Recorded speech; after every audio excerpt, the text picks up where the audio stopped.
Планета Земля. Миллионы лет ей... Planet Earth, for millions of years, it was managed by the elements. Earth, air, water changed landscape, and they changed with the eras. Nature provided life to everything that is alive on Earth, including mankind. But at the beginning of the 21st century, mankind brought the planet to the brink of an abyss. Life emerged from water, which is thoroughly lacking. To avoid wars for this precious resource, to make access equitable is our objective. Right now the world is afire with injustice. The old world order is bursting at the seams, but it cannot go on. The paradigm for the new world order and the future economy should be based upon opportunities for everyone. The global consumption system has landed us in the worst sense of the word. Our souls have been brought hollow and we forgot about why we live. And only looking into the abyss, many were gripped by true fear. But there is still a chance to save the world. As the humanity requires compromises, the world can no longer be divided into coalitions, into them and us. We need to listen to one another and have the courage to take unpopular but important decisions. Russia is open to global changes. We are a territory that brings together the West and the East. We're a bridge for economies and cultures, a bridge for the future. We offer new opportunities to emerge from the crisis, from wars and conflicts. We can do that if we really want it.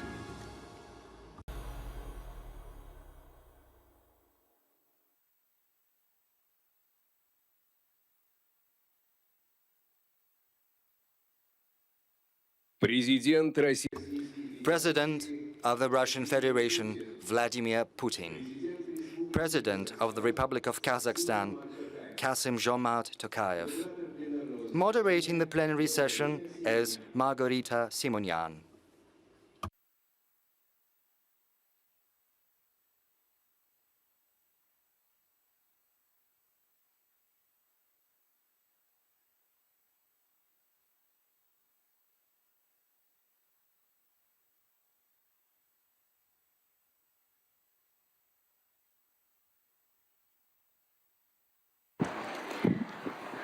Добрый день.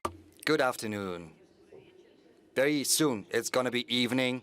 You know, there were some technical difficulties, but they were swiftly resolved. I would like to thank those who helped in resolving those issues. I would like to thank the audience. I would like to thank our leader, Vladimir Putin. As usual, you found the time to speak at the forum to tell us what is awaiting us from the economic point of view, but in other domains as well. Thank you, President Tokayev, for finding the time to come here, because it's not that simple. Thank you for supporting both our forum and our country. We appreciate that enormously. We have questions ahead, and probably you're not going to be pleased to listen to all of them, and I'm not going to be pleased to ask all of them. We would like to talk only about the good things, but it's not going to be able it's not going to be possible. But meanwhile, I would like to invite President Putin to the podium to speak. Thank you, President Tokayev. Friends, colleagues,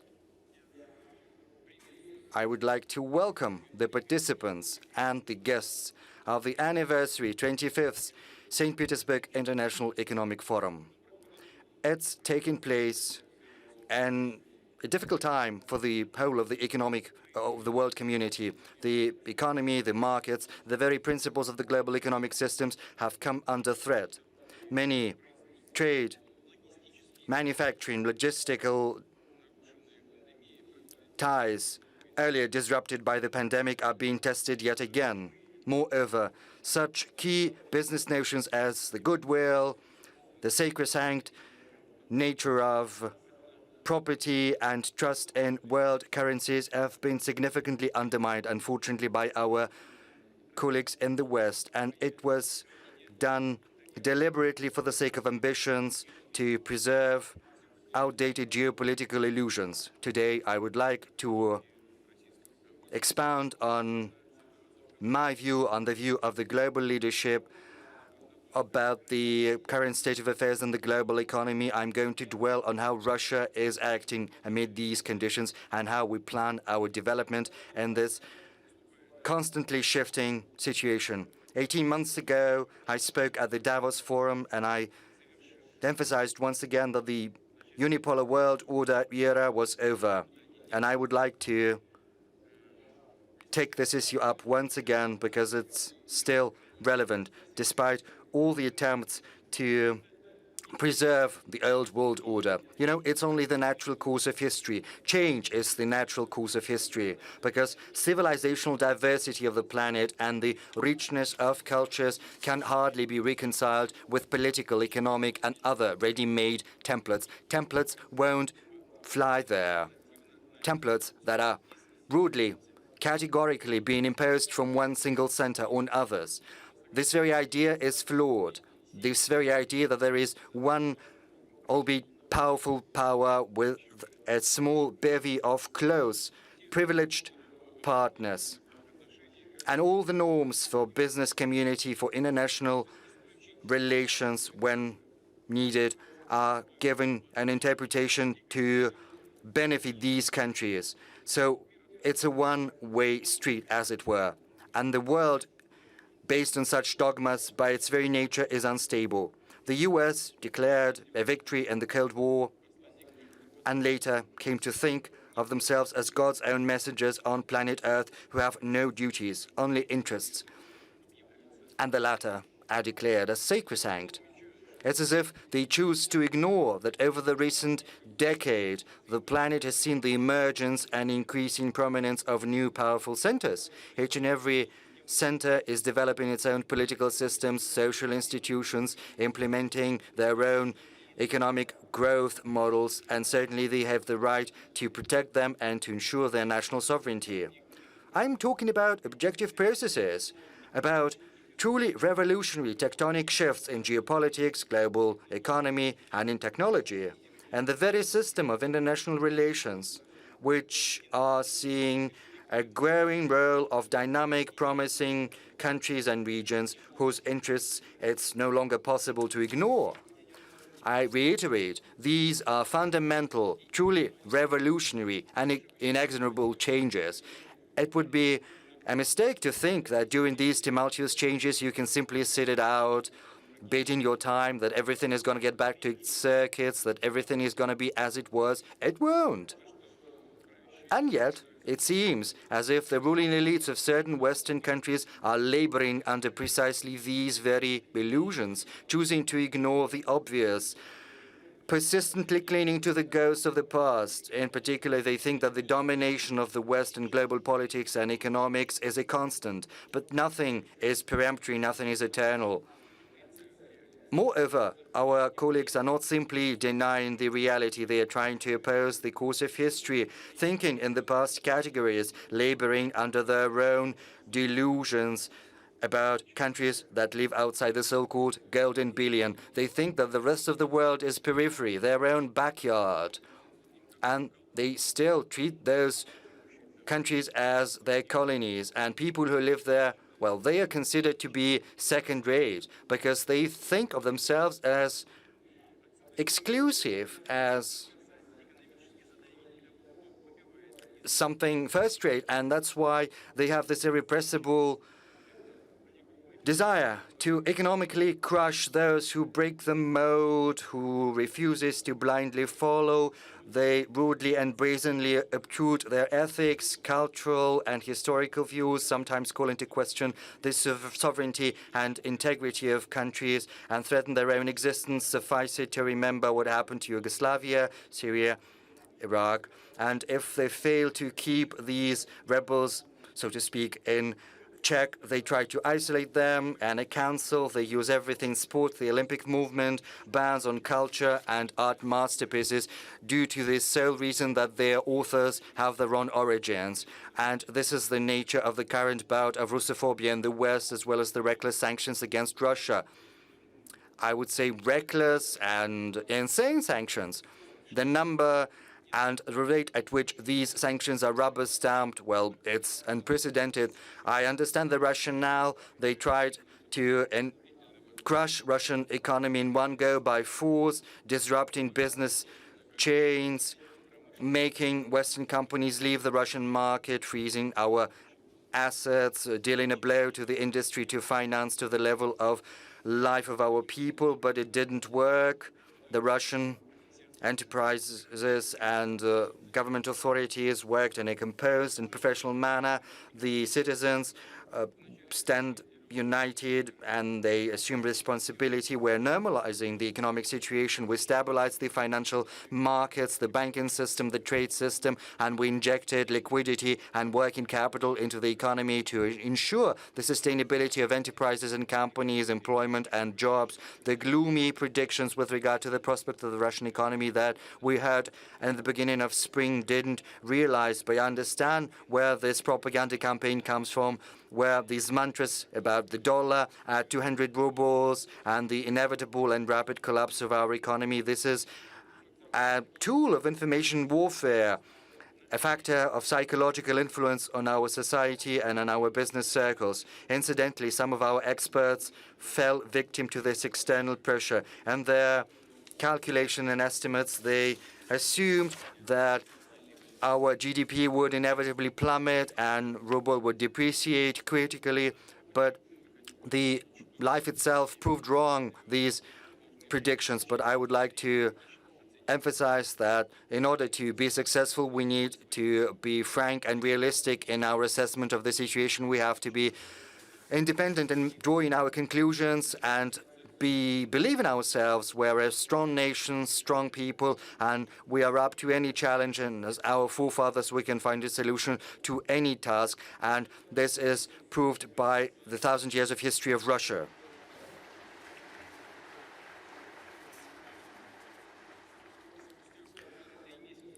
Three months after the full-blown package of sanctions, we suppressed the inflation surge. It peaked at 17.8%. Right now, it's gone down to 16.7%, and it continues to decrease. The economic dynamics has been stabilized. The public finance is stable. I'm going to draw a parallel with other regions later. Yes, of course, it's too much. 16.7% of inflation is a big number, and we will have to address that, and I'm confident that we will be successful. Over the first 5 months this year, the federal budget has a surplus of 1.5 trillion rubles, whereas the consolidated budget has a surplus of 3.3 trillion rubles. Incidentally, in May alone, the surplus of the federal budget stood at 500 billion rubles, which is 4 times what we saw last year in May. Right now, we need to boost production, boost the supply in the domestic market, and based on the growth of supply, we have to rebuild and demand and banking lending. I said that we've taken measures to top up the working capital of capitals. Almost in all areas, business has the right to get deferrals and insurance payments over the second quarter this year. Manufacturing capacities have greater opportunities. They can resort to this deferral in the third quarter too. Basically, it is an interest-free loan from the government. Later on, they won't have to pay these insurance payments in one go. They will be able to do that in regular installments for the 12 months starting from June next year. Starting from May, we brought down the concessional mortgage loan rate. Right now, it stands at 9%. The very concessional mortgage program has been extended until the end of the year. I said this measure seeks to help citizens to address their housing issues and to support the construction industry and related industries, and they employ millions of people. After a drastic surge in spring, interest rates in the Russian economy are steadily going down. The central bank has brought down the key rate, and that is why I believe that we can once again bring down the concessional mortgage rate down to 7% this time. But I would like to say that this program will be in force until the end of this year. There's been no changes there. So if our citizens would like to use this program, they have to do that until the end of this year. The maximum limits are the same, 12 million for Moscow and St. Petersburg and 6 million for the rest of the regions of Russia. I would like to add that in general, we need to increase the availability of long-term financial resources and loans for our economy. Very soon, we will have to shift from budget stimulus to market-based banking lending instruments. And this process needs our support. There's no doubt about that. In order to boost the opportunities of the project funding fabric of VEB, we are going to allocate 120 billion rubles from the National Wealth Fund. This will allow additional lending to relevant initiatives and projects to the tune of around 500 billion rubles. Distinguished colleagues, as I mentioned previously, the economic blitzkrieg from Russia was doomed from the very outset. Incidentally, as is well known, and as we know from practice of recent years, sanctions are a double-edged sword. They can deal comparable, if not greater, damage to the authors and developers of these ideas. And I'm not just talking about short-term fallout. We know from leaders of European countries, from informal talks, they are discreetly discussing alarming prospects. They believe that sanctions can be applied not just from Russia, but from any country that falls out of favor. Sooner or later, they can be used against the very members of the EU and European companies. So far, it has not come to this, but the European economies have already dealt a serious blow to their own economies, and they did it themselves. We see an aggravation of social and economic issues in Europe and in the US. We see increases in the prices of goods, food, electricity, as well as car fuel. The standards of living of Europeans are going down. Their enterprises are losing competitiveness. Experts estimate that the direct estimatable losses of the EU from the sanctions fever over this year can be superior to $500 billion. This is the price of these decisions divorced from reality and taken in contravention of common sense. These losses are going to be incurred by the population and companies of the EU. Inflation in certain countries is already superior to 20%. I've mentioned our inflation rate. But the EU countries are not pursuing any special military operations, whereas inflation over there has grown up to 20%. It's the highest record over the last 4 decades. So far, inflation in Russia is still in 2-digit numbers, but we've already indexed social benefits and pensions, brought up the minimum wages as well as the subsistence level, thereby protecting the lowest income citizens. Whereas high interest rates have allowed us to preserve the savings in Russian banks. Yes, business understands that high interest rate can suppress the economy, but for citizens mostly it's an advantage. And a lot of money has been brought back to the banks at a high interest rate. And this is the main difference from the European countries, where inflation results in loss of real income. It eats away at their savings, and the current crisis become a burden for low-income citizens. The costs of European companies are going up, and this will have long-term consequences. They lose the Russian market, they will lose global competitiveness, and there's going to be a systemic slowdown in growth rates in the European economy for many years to come. This only exacerbates the profound issues within Western societies. We have problems of our own, that's true. But this is something we have to say, because they're only constantly pointing a finger at us, and they've got problems of their own. And this is something I spoke about in Davos.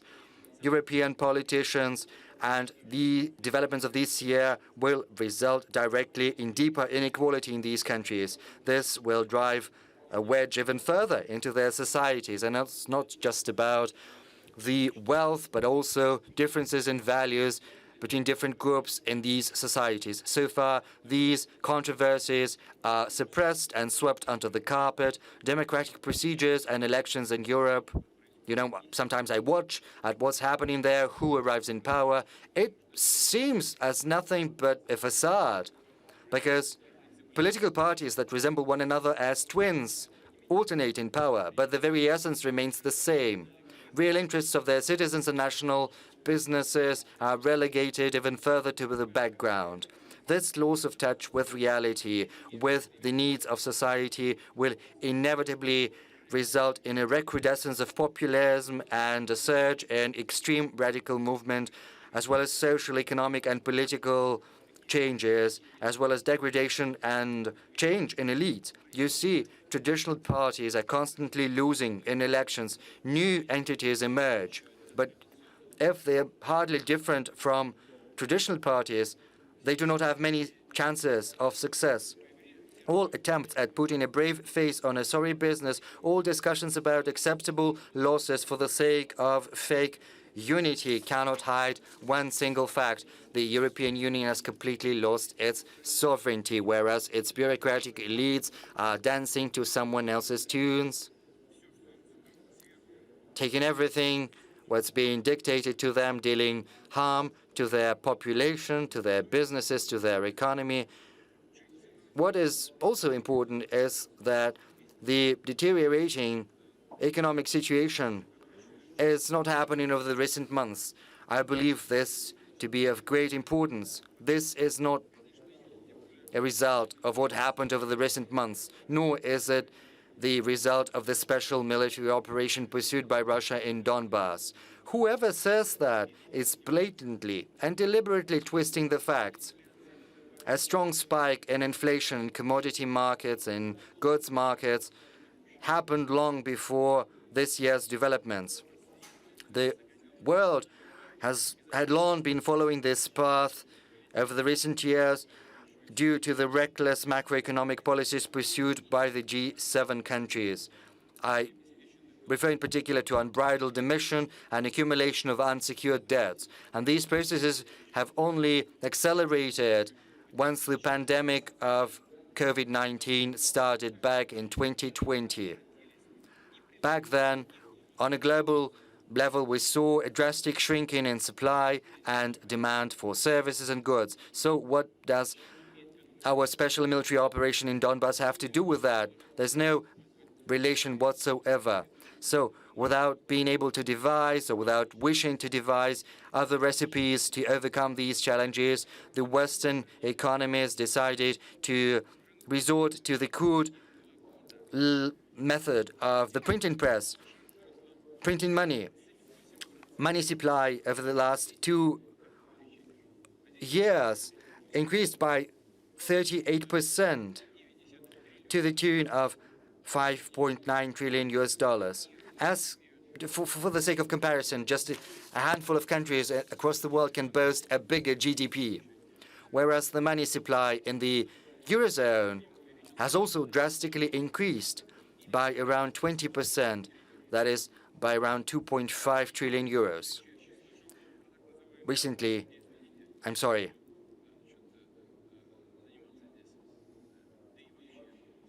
I don't like to mention myself, but very often we hear about the so-called Putin-inspired inflation in the West, and when I hear that, I think that it's just plain stupid.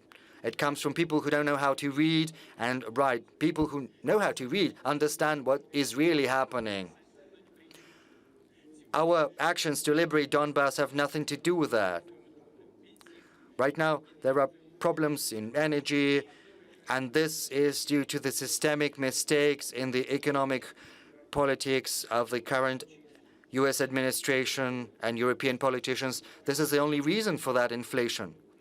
A couple of words about our operation. Maybe it had some impact, but still the root cause is inflation. And this is a golden opportunity for them because they can pin the blame on Russia for all of their failures. But anyone who studied at school understands where the situation comes from. They printed a whole load of money. And where did this money go into? Obviously, in particular, this money was used to procure goods and services outside Western countries. That's where this money went into. They started to clean out global markets without a single thought for the interests of other countries, let alone poorest countries. They were left with nothing but crumbs, coming at astronomical prices to boot. In late 2019, U.S. import stood at around $250 billion per month, whereas by now it has increased to $350 billion. Incidentally, the growth rate is around 40%. As a ratio, this is fully commensurate with this unsecured injection of money supply that has happened over the recent years. They printed new money, used this money to buy goods and services. I would also like to add the following. For a long period of time, the U.S. was a big supplier in the food market, and quite justifiably, they were proud of that. They were proud of their agriculture, farming traditions. It was a good example for many, us included. But right now, the role of America is drastically changed. It used to be a net exporter of food, and right now it's a net importer. In other words, they print money and they divert goods flows to their benefit, buying food from across the world. Even higher rates of import growth can be seen in the EU. Yes, this increase in demand, which is not secured by the supply of goods, has set off a wave of global inflation. That's where it comes from. Over the last 2 years, everything in the world has become pricier. Commodities, consumer goods, and food. And these countries continue to import. But right now, the mismatch between import and export is different. Right now, import is by 17 billion or so more than export. According to the UN, in February this year, the food price index stood at 50% more than May 2020, whereas the aggregate commodity price index doubled over the same period of time. Amid this inflationary storm, many developing countries are asking the only reasonable question: why change goods for dollars and euros that are depreciating in front of us? The conclusion begs itself. The economy of simulacra is inevitably going to be replaced by the economy in real assets and values. The IMF estimates that the world currency reserves currently have $7.1 trillion and 2.5 trillion euros, and this money is depreciating at the rate of around 8% per year. Moreover, this money can be seized and stolen if the U.S. doesn't like something about the policies pursued by this or that country, and this has become a reality for many countries that still have their currencies in foreign currencies. Experts estimate, and this is just objective analysis, in the next years, global reserves will start to be converted. Well, given the deficit, they will be converted from depreciating currencies into real resources. And the countries will pursue this path. I refer to such real resources as food and energy, and this process will only push forth the dollar inflation. Regarding Europe, the rising prices are further exacerbated by their fiascos in the energy policy they pursue. They were blindly counting on renewables and spot supplies of natural gas, which resulted in a drastic increase in the price of energy. We've been seeing that starting from the third quarter last year. And right reiterate, it happened long before the beginning of our military operation in Donbass. We have nothing to do with that. They did it themselves. The prices were soaring, and they're trying to pin it on someone else. And these failures resulted in the bigger prices for many goods and services, and also lower output of fertilizers, especially nitrogen fertilizers, from mid-2021 to February this year. The global fertilizer prices have grown by more than 70%. Unfortunately, we see no signs that these price trends are going to be reversed anytime soon. Quite the contrary, this situation is exacerbated by the blockage of the work of our enterprises and fertilizer producers in Belarus and in Russia. And it's easy to calculate how it's going to play out, because shortages of fertilizers will result in lower crops. There's going to be a bigger risk of undersupply of food for the world market. Prices will climb further up, and this carries the risk of famine in the poorest countries. And of course, the blame is on the US and the Euro bureaucracy. And this problem did not emerge today. And regardless of what certain demagogues are saying, Russia's certainly not to blame, even though they are trying to pin the blame on us, on everything that's happening in the world economy. Yes, it would be flattering to us to hear that we are all-powerful, that we've driven inflation rates in the US and in the West and Europe sky high. Yes, it might be flattering to us to feel this might and power, but it's simply not the reality. This situation has been forming over many years, spurred on by short-sighted actions of those who like to address their own issues at someone else's expenses, by those who still rely on financial emission to redivert goods flows to their advantage, thereby exacerbating the deficits and humanitarian catastrophes in certain regions of the world.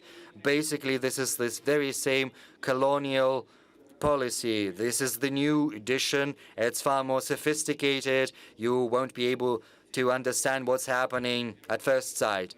Right now, the most important task for us is to boost the supplies of food to the global market, satisfying the needs of countries that are needed most direly. Russia is satisfying its own domestic needs, but it is still capable of significantly increasing the exports of food and fertilizers. Next season, our grain exports can rise to 50 million tons. We'll prioritize supplies to those countries that need food most, where there are risks that the number of starving people will increase. I refer in particular to the African countries and to the Middle East. At the same time, there are problems, and once again, we're not to blame for those difficulties. Yes, officially, Russian grain, food, and fertilizers, incidentally, the US imposed sanctions on fertilizers, then the Europeans followed the suit. Then the US simply canceled these sanctions, but the Europeans didn't, because, you know, their bureaucracy is working like the millstone at a mill of the 17th century. They understand that that's silly, but they cannot backtrack due to bureaucratic concerns. I reiterate, Russia stands willing to make its own contribution to rebalancing the world agricultural markets. And we take note that our colleagues from the UN are open to engage in a dialogue on this issue because they understand the acuteness of the global food problem. We could talk in the course of this discussion about creating normal conditions from the point of view of logistics, finance, and transport to boost Russian exports of food and fertilizers. Unfortunately, there are many speculations about other matter, about Ukrainian supplies of food to the world markets. We're not preventing these supplies because we were not the ones to plant mines around their Black Sea ports. They can demine that, and we will ensure the security of these vessels. No doubt about that. But the U.S. Department of Agriculture estimates that it's 6 million tons of wheat, we believe it's 5 million, another 7 ton of corn. But, 800 million tons of wheat is produced across the world, so 5 million is a drop in the bucket. Moreover, there are opportunities to export that. You can do that through the Black Sea ports, through Belarus, through Poland, through Romania. There are paths, there are 5 or 6 routes that can be used. So we are not the ones to blame. It's about how reasonable the people sitting in Kiev are. It's up to them to decide. And they shouldn't listen to their foreign masters from the other side of the ocean. But there is another threat that it's going to be exacerbated. Colleagues, the world right now is undergoing fundamental shifts.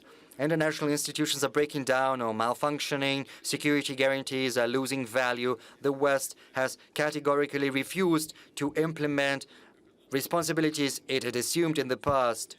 And it was simply impossible. And the current conditions amid the rising risks and threats, Russia's decision to start the special military operation was forced and absolutely necessary, if very difficult. This is a decision which is our sovereign right because it's based on the UN Charter, which says that we have the right to protect our security. This decision seeks to protect citizens of the Donbas republics who for 8 years have been suffering from genocide carried out by the Kiev regime and neo-Nazis under full protection from the West. The West is trying to project its military power of Ukraine, pumping Ukraine full with arms, weapons, and military advisors, and they continue to do so.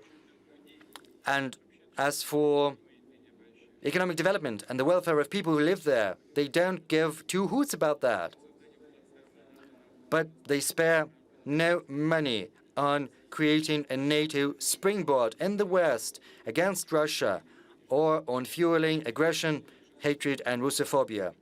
Right now, our soldiers and officers and the militiamen from Donbas are fighting on their land, protecting Russia's right to free and safe development as a multinational country that determines its future on its own, based on its history, culture, and traditions. We reject any attempts at imposing on us fake values of dehumanization and moral depravity.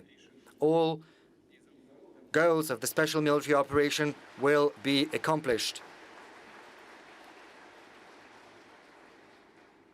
which is reinforced by the courage and heroic actions of our warriors, by the consolidation of Russian society, whose support inspires strength and confidence in our army and navy, by the understanding of the truth and historic justice of our cause of building a strong sovereign Russia. I would like to emphasize that in the 21st century, sovereignty cannot be partial nor fragmentary. All of its elements are equally important. They strengthen and complement one another. That's why it's not just important to protect our political sovereignty and national identity. We should also reinforce everything that underlies our economic autonomy, our financial, human, technological self-sufficiency and independence. The very framework of Western sanctions is based on the false, erroneous assumption that Russian economy is not sovereign, that it's critically vulnerable.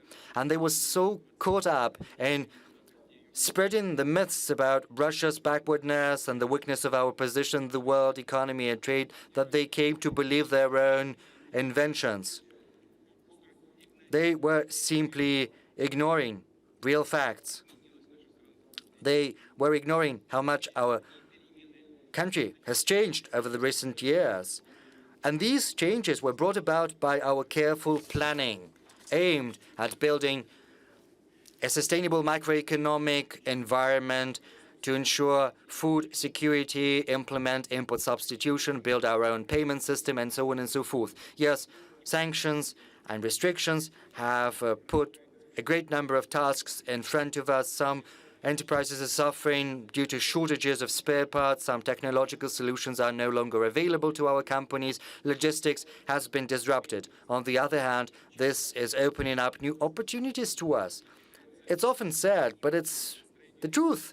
This is an incentive to build an economy which can boast true, genuine, technological, manufacturing, human, scientific sovereignty. This comprehensive task cannot be accomplished in one go. We have to work on a systemic basis, oriented into the future, and this is the path Russia has chosen, pursuing long-term plans for the development of economic industries, reinforcing our social security, and the current tests can make some corrections and amendments to these plans, but the strategic direction is going to be the same. I would like to dwell today on the key principles that are going to underlie our country and our economy. The first principle is openness. Truly sovereign countries are always willing to engage in equal partnership and to make a contribution of their own to global development, whereas those who are weak and vulnerable are usually involved in searching for enemies and imposing xenophobia, or they completely lose their identity and autonomy, blindly following in the wake of their sovereign. Russia, even though our Western friends want us to do that desperately, is never going to choose the path of self-isolation altogether. On the contrary, we are going to expand our engagement with everyone who is interested, and there are many who want that. I'm not going to name them, but this is the overwhelming number of people on Earth. I'm not going to name all these countries who want to work with us. Everyone knows them. I'm not going to make a revelation if I say that everyone who wants to work with Russia comes under brazen pressure from the U.S. Sometimes it comes down to direct threats. But this blackmail is of little import. If we're talking about countries that are headed by true leaders who make a very clear distinction between national interests and interests of other players.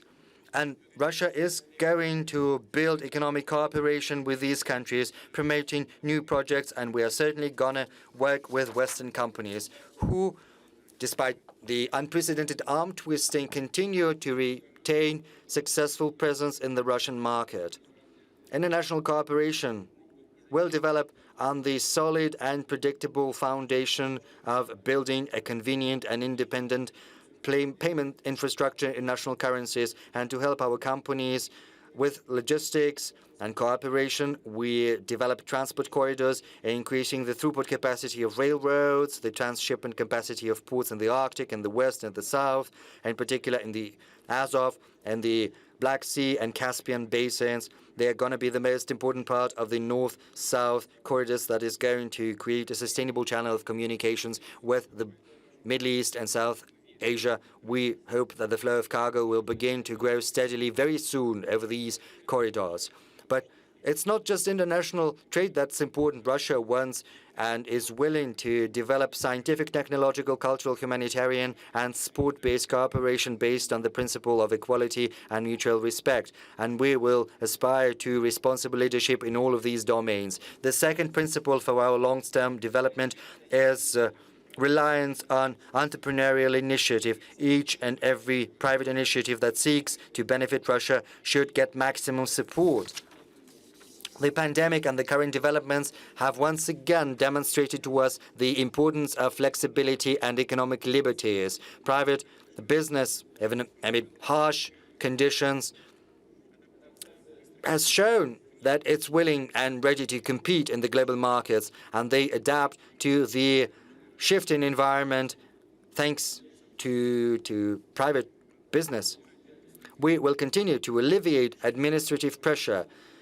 From 2016 to 2018, we had a moratorium on scheduled inspections of small enterprises. It was later extended until the end of 2022. In 2020, this moratorium was expanded to cover mid-size enterprises, and moreover, the number of surprise inspections was brought down fourfold. We made a step further. In March this year, we've decided to forego planned and scheduled inspections of all entrepreneurs, regardless of the size of their business, with one condition: their activity should not be tied to a high risk of dealing damage and harm to citizens and the environment. And the number of scheduled inspections as compared to last year has decreased 6 times. Why am I talking about that in such detail? Because since the moratorium was introduced, the number of breaches by entrepreneurs, rather than go up, went down. It testifies to the maturity and responsibility of the Russian business. Rather than being compelled to comply with norms and requirements, it should be incentivized to do so. And that means that we can make another radical step. On a permanent basis, we can forego most inspections for the whole of Russian business if its activities are not carrying a high risk of dealing damage.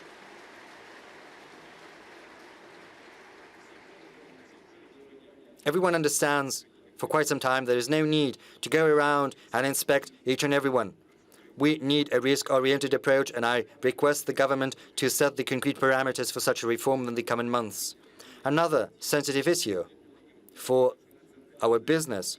It is also an issue of national security and economic sustainability.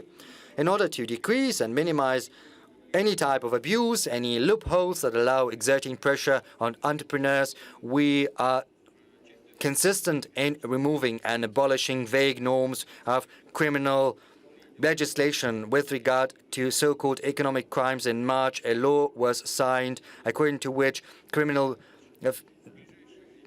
charges against entrepreneurs that are tax-related will only be brought at the initiative of the tax service, and very soon a draft law is going to be adopted on the statute of limitations and also on the dismissal of criminal charges once the tax arrears have been paid in full. And we have also need in decriminalizing a number of other economic crimes, such as those related to working without a license or without accreditation. This is a very fine issue due to the illegitimate actions of our Western partners. They refuse us these licenses. In these types of situations, our government agencies should not, push our companies towards crimes. You understand what kind of the situation we're in. And those who work in small and medium enterprises, the license runs out, and the Western companies are not extending these licenses. So what are they to do? Are they to shut down their business? Of course not. Moreover, we should think about increasing the threshold for responsibility in case of arrears in customs and other obligatory payments. Moreover, it's been very long since we updated the parameters for defining big damage, and particularly big damages despite the inflation, and also there is a mismatch. The accumulated inflation is around 50%, and there's no update for a very long time. We also need to revisit the grounds for detention against entrepreneurs and also set the deadlines for pre-trial investigations. We understand that these norms are very often resorted to when there is no objective necessity to do so. As a result, some companies have to suspend their activities or outright shut down, and this incurs losses. They can lose their market standing, jobs, their goodwill and authority and reputation of their leaders. And I would like to draw the attention of our law enforcement agencies to this matter. They need to put an end to this practice, and I would like to request the government to work together with the Supreme Court to draft the requisite amendments to the legislation, and I would like them to do that before October the 1st this year. On an additional note, through the Security Council, I have instructed to carry out a special analysis of the cases when criminal charges are brought but do not reach trial, and the number of such cases has significantly grown over the last year. Everyone understands why this happens. Very often, there are no sufficient grounds to bring charges. Sometimes they these charges are used to exert pressure on individuals or companies. We'll talk about additional measures, and we'll talk about how to organize the activities of our law enforcement agencies. No doubt, modern business environment is facilitated by regional management teams. At SPIF, as a tradition, I take note of those Russian regions that have achieved great headway in national investment climate score that's prepared by the Strategic Initiative Agency. We have certain changes in the first three rankers. Moscow and Tatarstan this year, and they're still leaders, are joined by the Moscow region.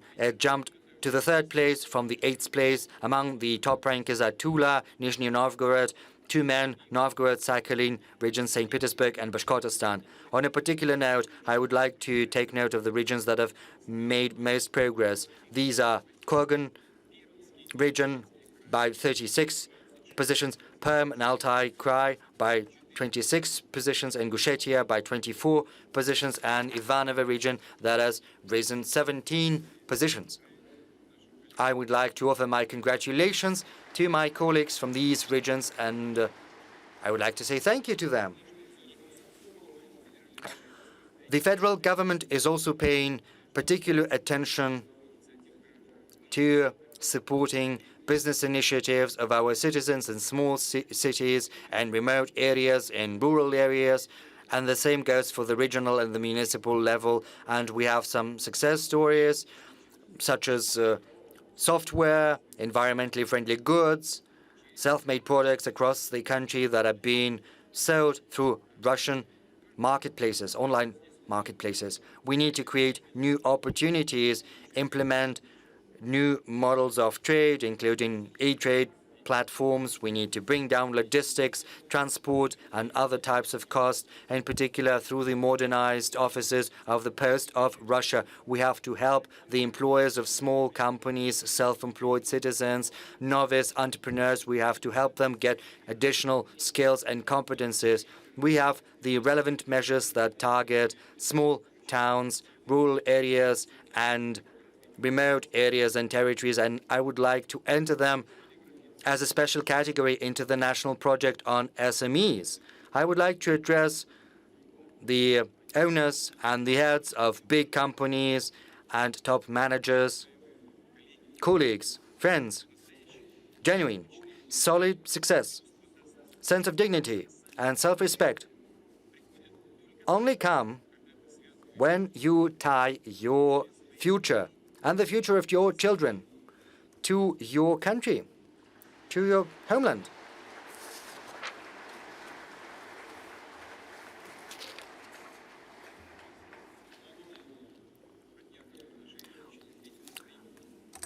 We've known each other for many years, and I know the sentiments of many companies, heads, and owners, and it's from you that I've heard on many occasions that business is more than just making money. It's about improving the lives around you. It's about contributing to the development of your cities, your regions, your countries, and serving your people and society.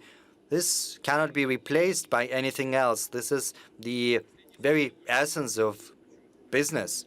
And the recent developments only vindicate that. It's safer home. And those who chose not to listen to this obvious message lost hundreds, if not billions, hundreds of millions, if not billions of dollars in the West. And that's how this safe haven for capital turned out to be. Once again, addressing colleagues who are here in the hall and those who are not here, I would like to call on you not to fall into the same trap again, because our country boasts a huge potential, and there is a host of issues that need to be addressed at home. Invest at home. Invest into new enterprises and jobs and tourist infrastructure, support schools, universities, healthcare, social security system, culture, and sport. I know that you are doing that, many of you. But I would like to emphasize that once again. That was the high understanding of their lofty mission by the Bakrushins, Morozovs, Shukins, Rabushinskis, Akhturins, Gailevs, Apanaevs, Matsievs, by Mamontov, Tretyakov, Arsenov, Dadashev, Gajeev, many Russian, Tatar, Buryat, Chechen, Dagestans, Yakutian, Ossetian, Jewish, Armenian,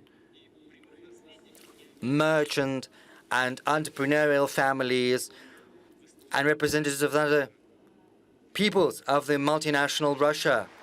And these people have entered their names into the annals of our history. Incidentally, on a particular note, I would like to highlight the following.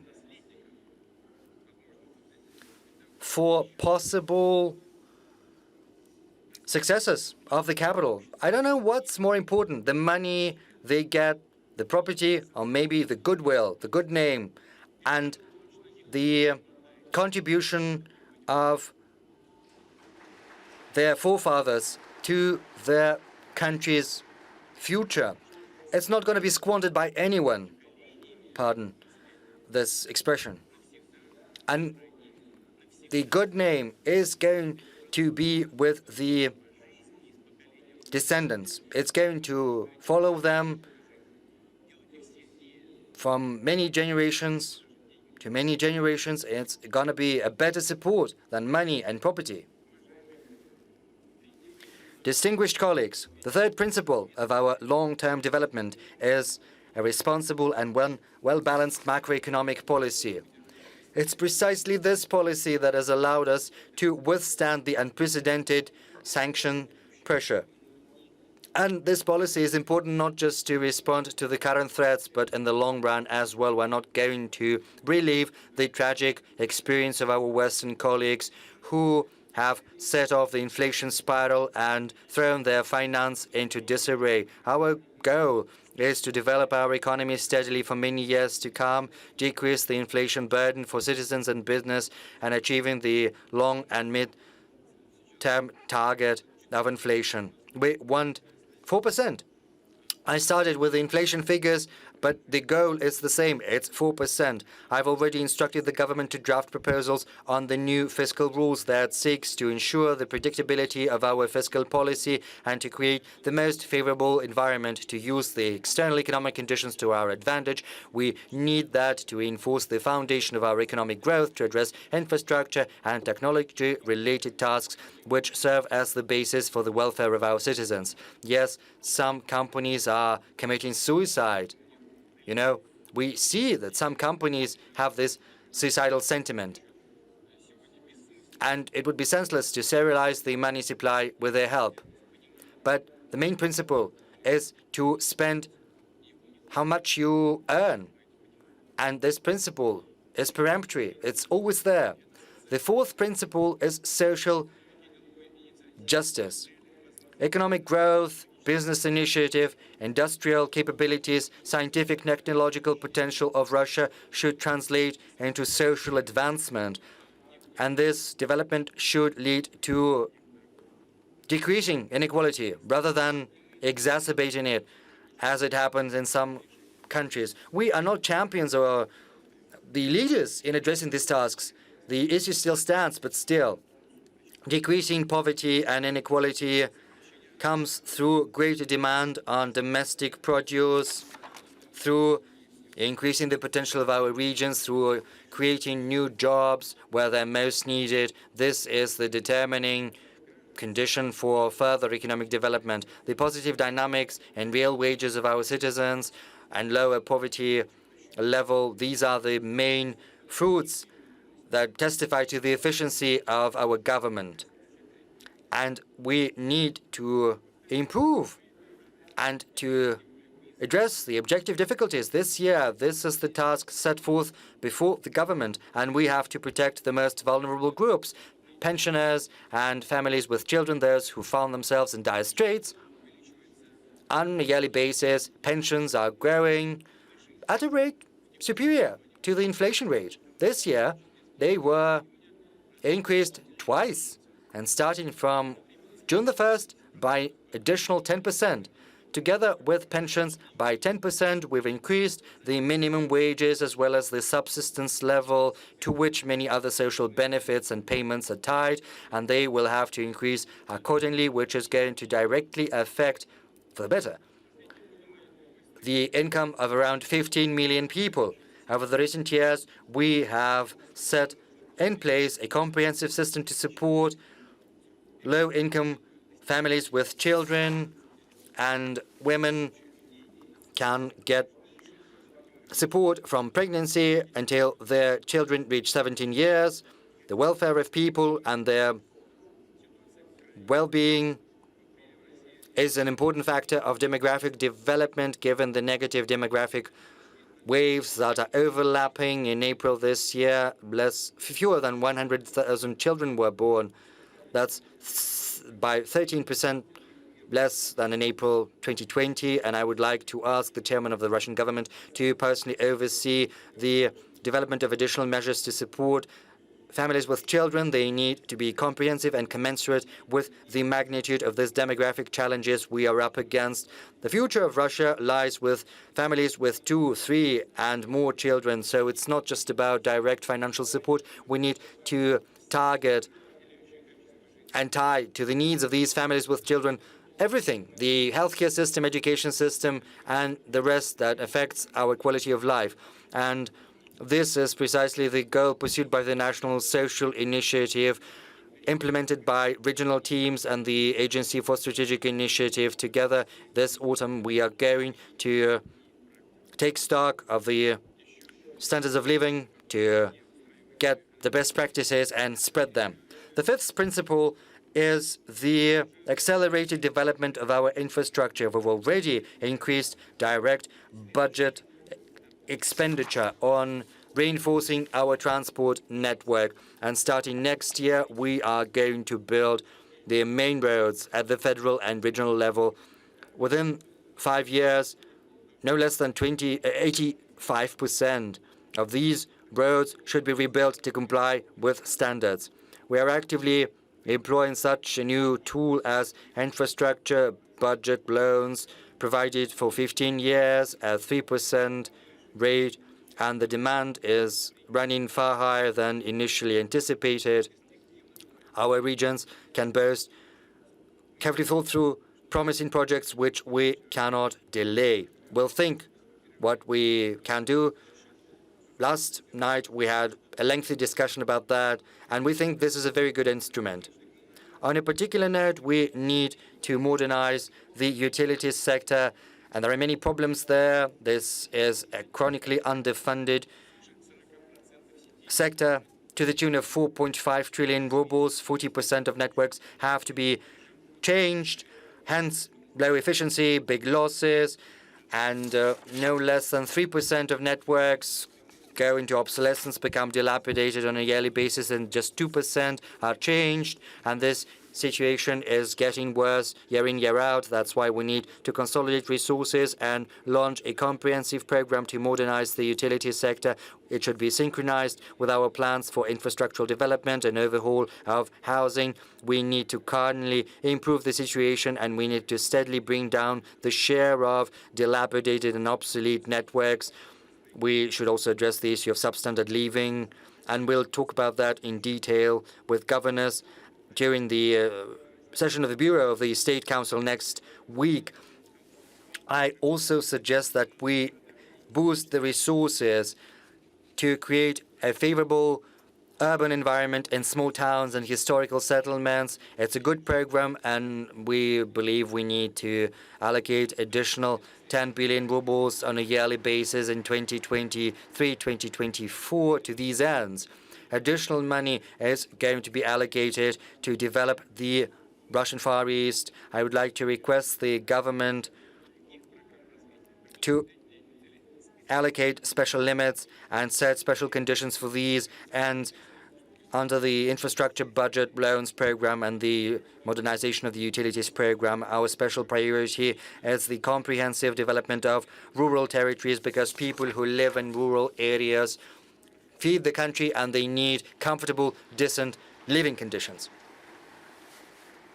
So, I request the government in this regard to allocate additional funds for the relevant state and government program. The financial source for that can come from export fees levied on the sales of agricultural goods. It's a constant source. Yes, it can be volatile, but it's going to be on a permanent basis. So, separately, I suggest we should expand the programs for rebuilding and modernizing rural housing and cultural houses and regional theaters and museums, allocating 6 billion rubles for these ends in 2023-2024. Of particular importance, as I said, well, I'm going to give you a very good example. I gave medals to heroes of labor. One of them was Mr. Mikhailov from Yakutia. During the closed-door meetings, he asked to help with building a culture center at his settlement and will help him. But people at all levels say that this is a relevant matter. Let me digress a little bit. I think it's perfectly acceptable here because the holiday season is starting in Russia. Year in, year out, an increasing number of tourists are trying to reach the marvelous natural spots across our country in national parks and natural reserves. Our estimates say that this year the tourist flow is going to be more than 12 million people. And it's very important that government agencies, businesses, and tourists know what's acceptable, what's not, where tourist facilities can be built, and where it's categorically forbidden because it creates risks for fragile, unique ecosystems. The State Duma is currently considering a draft law which is aimed at regulating the organization of tourism and specially protected territories. We need to create a civilized foundation for such activities. And in this regard, I would like to say that all decisions taken in this domain have to be carefully thought through. They have to be considered very cautiously. On a particular note, I would like to say how important it is to preserve and protect Lake Baikal. And this is precisely the objective of our unique comprehensive development project for the city of Baikal. It should be the example of rational, environmentally friendly economic activity we need, not just to liquidate and neutralize the accumulated damage done by the Baikal paper and pulp factory. We need to elevate the city to a new level of life. It should be the flame bearer of Russian environmental tourism. This project should be based on cutting-edge technologies and environmentally friendly energy sources. We will use clean technologies and environmentally modernize our enterprises, decrease the atmospheric pollution. We need to create circular economy projects, green projects, preserve the climate. And this is something I spoke about at this forum last year. And we also come down to the sixth cross-cutting principle of our development, which is the achievement of technological sovereignty. We need to create an integral system for economic development that is not dependent on foreign institutions. We have to build all spheres of life on a new level of technological quality, and we should not be just barely users. We have to have technological keys to building goods and services of new generations. Over the recent years, we've been paying a great deal of attention to import substitutions, and we've made some great headway in agriculture, in defense, and medicine, and in many other things. We've got many discussions on that. But import substitution is no silver bullet. It's no universal solution. Should we blindly emulate others? Should we try to replace these goods and services with copies, albeit with good ones? We will always be catching up, and we have to be one step ahead. We have to create our own competitive technologies, goods, and services which can set the new world standards. In this regard, I would like to remind you that Sergei Korolev chose not to blindly copy and partially improve on the trophy rockets. He saw into the future, and he came up with a unique package system when building the R-7 rocket, thereby paving the way to outer space for humanity, and he set the standards for many decades to come. And that was the principle of the founders of many Soviet scientific programs who looked ahead. And based on this groundwork, our researchers are treading and striding forth. Thanks to them, Russia boasts hypersonic weapons, and that's unprecedented. No other countries have that. Rosatom still is retaining the leading edge in nuclear-powered technologies and icebreakers. We have cutting-edge solutions in AI and big data, the best in the world. This technological development is the cross-cutting dimension which is going to determine the future of not just the next 10 years, but also the 21st century. And it's in detail that we're going to talk about this techno-economics at the next session of the Soviet on Strategic Development. And of course, we need new managerial solutions to develop engineering, education, the transfer of scientific achievements. They have to translate into real economy. They have to be provided with financial resources. And we'll talk about the cross-cutting foundational technologies as well as about the digital transformation of whole sectors. Of course, we cannot produce everything. It's impossible, and we do not need that. But we need to have the critically important technologies. So should we require it, we should be able to set up our own production of any goods or services on our own basis within a very short time frame. And this is what we did with the coronavirus vaccine, and right now we've done that for many other products and services. To cite an example, once the responsible partners of Kamaz left the Russian market, this niche was occupied by Russian producers. And it's not just about the spare parts. There are also very good prospects for line haul, transport, and heavy trucks. I would also like to take note of the MIA payment system, which successfully replaced Visa and MasterCard in the domestic market. It's currently steadily increasing its geographic scope, achieving international recognition. Another example, the St. Petersburg tractor plant, its foreign partner, refused to provide motors and provide technical maintenance. Instead, Yaroslavl and Tokayev motor producers fostered supply chains, and right now in March, April, St. Petersburg tractor plant achieved record highs in production levels. And there are many other positive practices like that, and they're becoming increasingly numerous. I reiterate, Russia boasts human, scientific, and technological foundation to create any products that is particularly relevant, including appliances and construction and industrial and service equipment.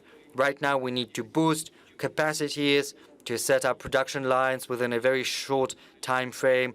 And of course, we need prepared production capacities and facilities. So I instruct the government by autumn to present the key parameters for new industrial clusters. In this domain, what's important is funding. In these clusters, entrepreneurs should have access to long-term, affordable loans up to at least 10 years, and at no more than 7% interest rate in rubles. And we've spoken about that with the economic division of the government. Everyone agrees we'll do that. Secondly, taxation. In these clusters, the semi-fixed taxes should be at a low level, including insurance payments. The third avenue to pursue is supporting production at the earliest stages when building the package of orders, providing subsidies to get the products from these enterprises. It's going to be difficult, but I think subsidies will be required. We have to work this through. Fourth, facilitated administrative regime. There should be no no inspections or very few. And the same goes for taxation and customs monitoring should be very light and not cumbersome.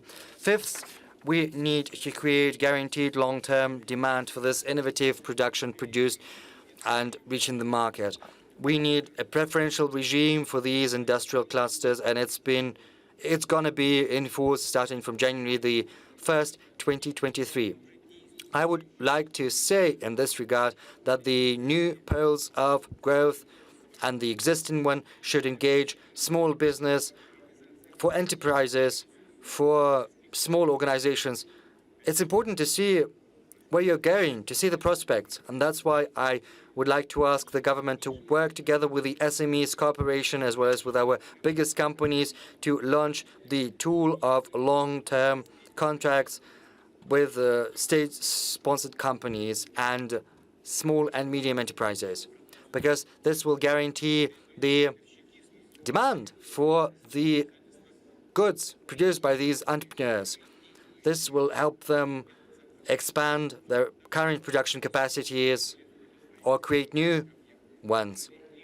We have already decreased the time frames for building industrial facilities. We have removed cumbersome procedures, but there are some margins for improvement, especially if you start from scratch.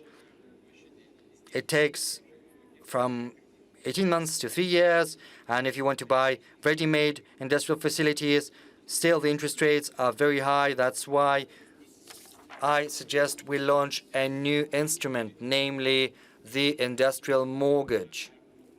I am referring to concessional long-term rates, loans at 5% on a yearly basis, and these mortgage loans will be provided to enterprises who would like to buy ready-made industrial facilities for production, and I would like the government not to tarry to hammer out the details with the banking sector so that it takes up as soon as possible in a fully fledged manner.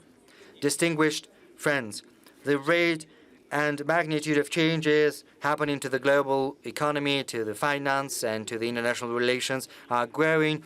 Increasingly pronounced is the shift from globalization in favor of a multipolar growth model. The birth of a new world order is an arduous process. We are yet to face many new challenges, risks, and factors which it is impossible to predict as of now. But it's evident that the rules, the very essence of the new world order, will be set by strong sovereign nations. Those who are not following in someone else's footsteps. Only strong nations can make a contribution to the emergence of this new nascent world order. Otherwise, they will be relegated to the status of a disenfranchised colony of someone else. They need to strive forth, listen to the voice of time, change. And for that end, they should demonstrate national will and resoluteness. Russia is entering this era as a powerful sovereign nation. We are certain to use the colossal opportunities that are currently opening up in front of us. We'll get even stronger. Thank you for your attention.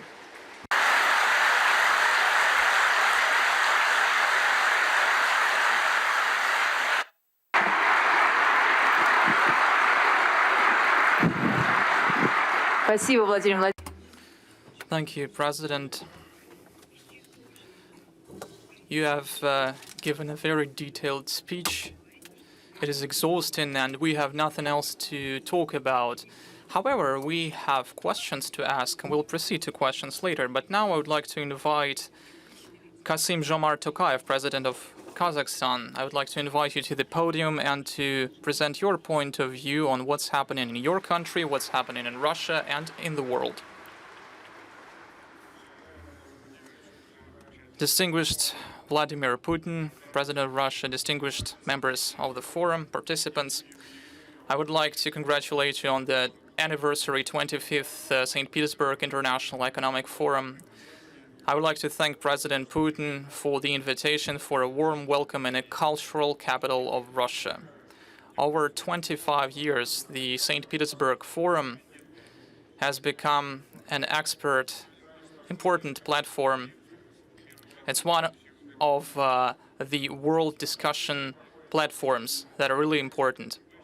We meet in the context, a special context of economic political turbulence with global disruptions with regards to the pandemic and the geopolitical tensions. It led to a new reality. Globalization was changed by regionalization with all its advantages and inherent drawbacks. Nevertheless, we see the reformation of a traditional economic model and trade routes. The world is rapidly changing, unfortunately, in the majority of cases, not to the better. Inflation in many countries breaks down into records. We see slowing growth rates of the economy. We see lower resources and investments.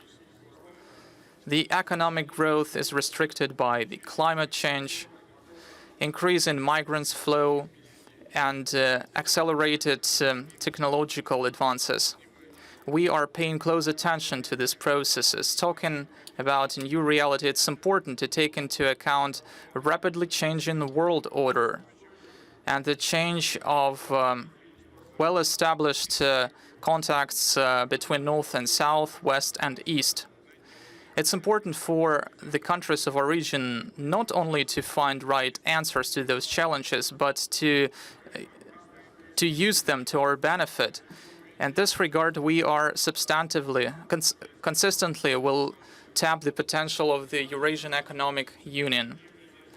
We need to bring the Eurasian integration in line with the One Road, One Belt initiative of China. As you know, Kazakhstan is now undergoing massive economic and political reforms aimed at resetting the state governance and to build a new just Kazakhstan. Our efforts are aimed at boosting economic growth and in order for it to proportionally increase our people's well-being. We are aimed at sustainable development of trade and economic ties to open up new industries and to create conditions for the growth of human capital and to introduce investments.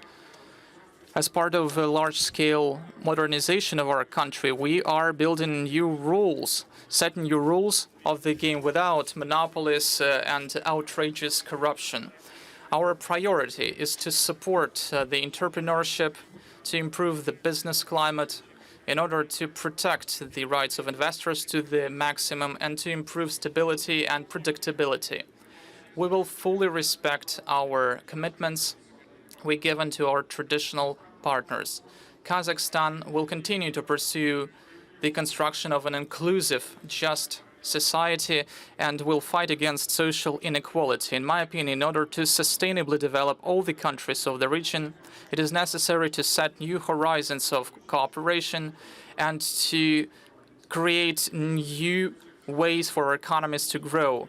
In this regard, it's important to understand that it's crucial to ensure regional and global security. So next, I would like to draw your attention to the following. First, as I have already said, we need to strengthen the potential of the Eurasian Economic Union. This goal remains relevant for us. The aggregated potential of the economies of all the states is over $2 trillion. This is a huge market with a free flow of goods and services, as well as labor force. In any case, that is the ideal picture. Despite geopolitical challenges and pandemic, we continue to strengthen our mutual trade. Our trade reached its maximum over the entire period of the Union and accounted to $73 million, which is 30% more than was recorded last year. As part of the Eurasian Economic Union, the key partner, trade and economic partner for Kazakhstan has always been Russia. The trade turnover between our countries has increased by 30% and reached the number of $24 billion. This is the top, this is the record for us. And this year, over the first quarter, the trade turnover increased by more than 12%. In my opinion, it would be suitable and useful to develop a new trade strategy as part of the Eurasian Economic Union that would take into account a new reality. Instead of counter-sanctions that, in my opinion, will not be productive, we should pursue a more active, even proactive, flexible trade policy that would be oriented towards the East and towards Asia and the Middle East, and we can play the role of a buffer market. In general, the long-term success of the Eurasian integration largely depends on the effectiveness of our joint trade strategy. Kazakhstan and Russia can bring industrial cooperation to a qualitatively new level. We have designed a special plan, a program of industrial cooperation in the modern conditions. Russian investors will enjoy industrial platforms with the relevant infrastructure. They will enjoy good investment conditions. These steps have already been made. And in the modern context, it's very important to fully tap agricultural potential of our countries. According to the FAO statistics, on the surfaces of agricultural lands, Russia and Kazakhstan are the leaders in this list. And this fact becomes more relevant in the light of deteriorating world global food security. According to the UN, this year the number of people who face hunger will increase from 270 to 323 million people. It's important to supply the population with reliable food, with good food and water, and this is necessary for the stability. In order for the system to work, we need innovations, cutting-edge technologies, and to decrease food losses. The approaches to ensuring food security should be built both on national and regional levels, including, of course, the Eurasian Economic Union, given the needs and the interests of all member states. Without joint efforts, it's difficult to achieve the goals set in this crucial area. In other words, fighting overwhelming inflation and food deficit, this is our common goal. Today and in short term, this is the most relevant goal because it directly affects well-being of our citizens. Potential of Kazakhstan and Russia helps us to fully saturate our markets with the necessary food commodities, which was stressed by President of Russia. Secondly, I believe that it's important to expand trade economic cooperation with other countries. Kazakhstan is an active part of integration processes, and we have always advocated in favor of cooperating with other international organizations. On the margins of the St. Petersburg Forum, as I know, the participants are discussing the Greater Eurasian Partnership. This initiative was put forward by the Russian Federation. It is designed to create a common area for equal cooperation between countries and regional organizations. Therefore, we are in favor of creating a Greater Eurasian Partnership. This year, Kazakhstan is the president of the CIS. We have a successful experience of leading this organization, and I would like to say that the multilateral instruments for multilateral dialogues are very important, and I believe that the CIS can serve as a useful platform for implementing projects such as a Greater Eurasian Partnership. At the same time, the SCO, ASEAN, Eurasian Economic Union can become an integral part of a Greater Eurasian community. Traditionally friendly countries such as China, India, the Middle East countries, South and Southeast Asia, these countries can become important investors to the economies of our region. China has already become the most important trade and economic partner for our country.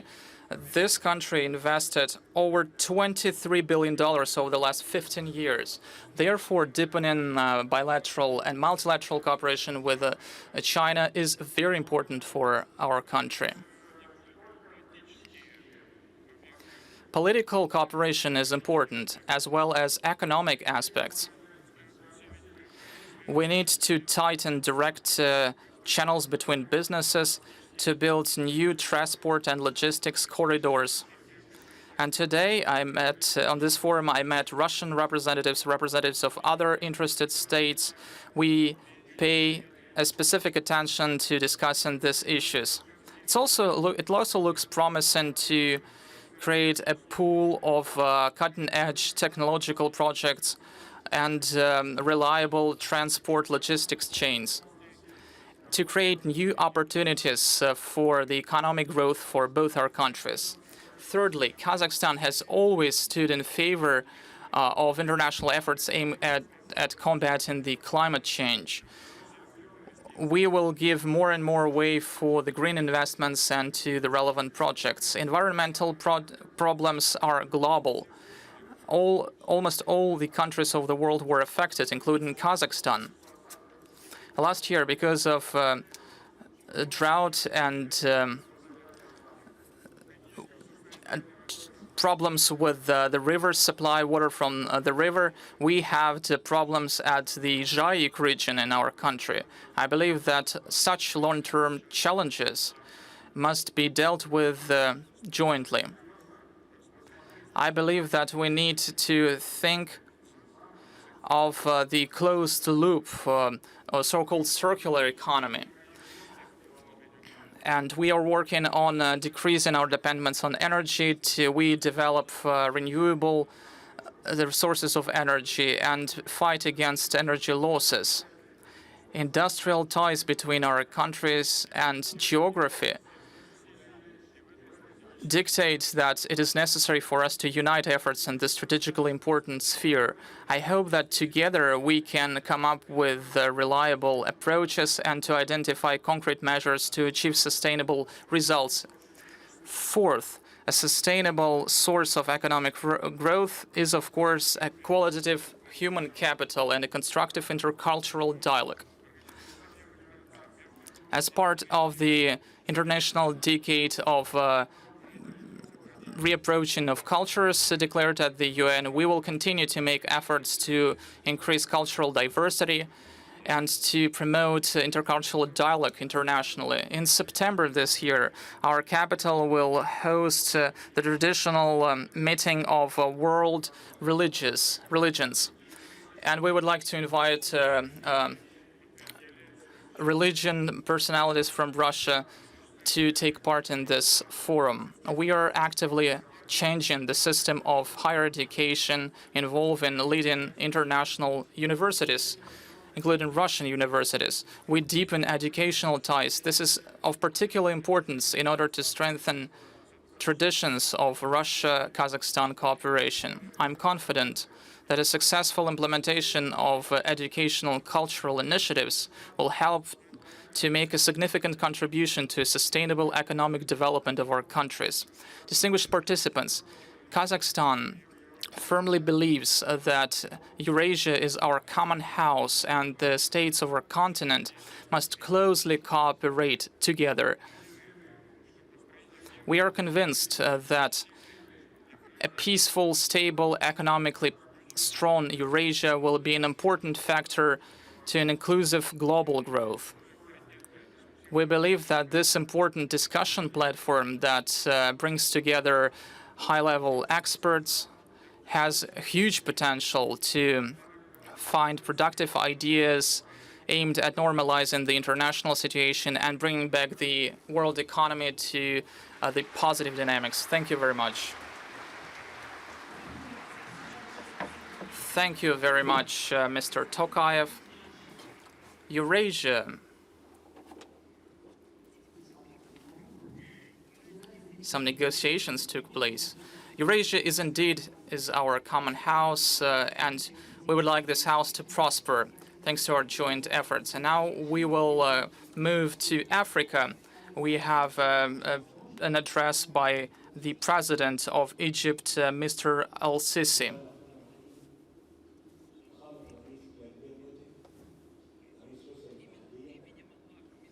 In the name of God, the distinguished President of the Russian Federation, Vladimir Putin, ladies and gentlemen, dear participants, first of all, I would like to congratulate His Excellency President Putin with the anniversary forum. Since its first session in 1997, has already become an important platform for the business community to cooperate, has become an outstanding economic event which discusses the main economic problems that developing markets and the rest of the world face. Ladies and gentlemen, the Arab Republic of Egypt takes part in the 25th St. Petersburg International Economic Forum as a guest country, which attests to a privileged level of Russia-Egypt economic relations that has emerged over the past few years.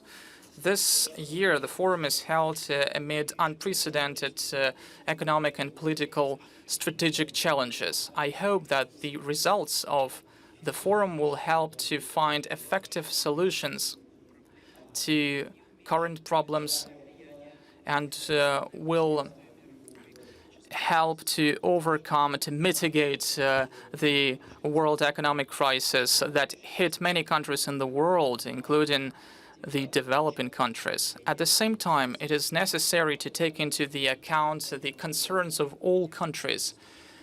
That will help to ensure security and well-being of peoples and help to achieve long-term understanding on political issues.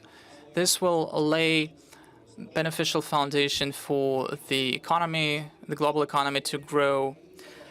It's very important in the post-COVID environment because pandemic demanded us to devote many financial resources, and our economic development was slowed down.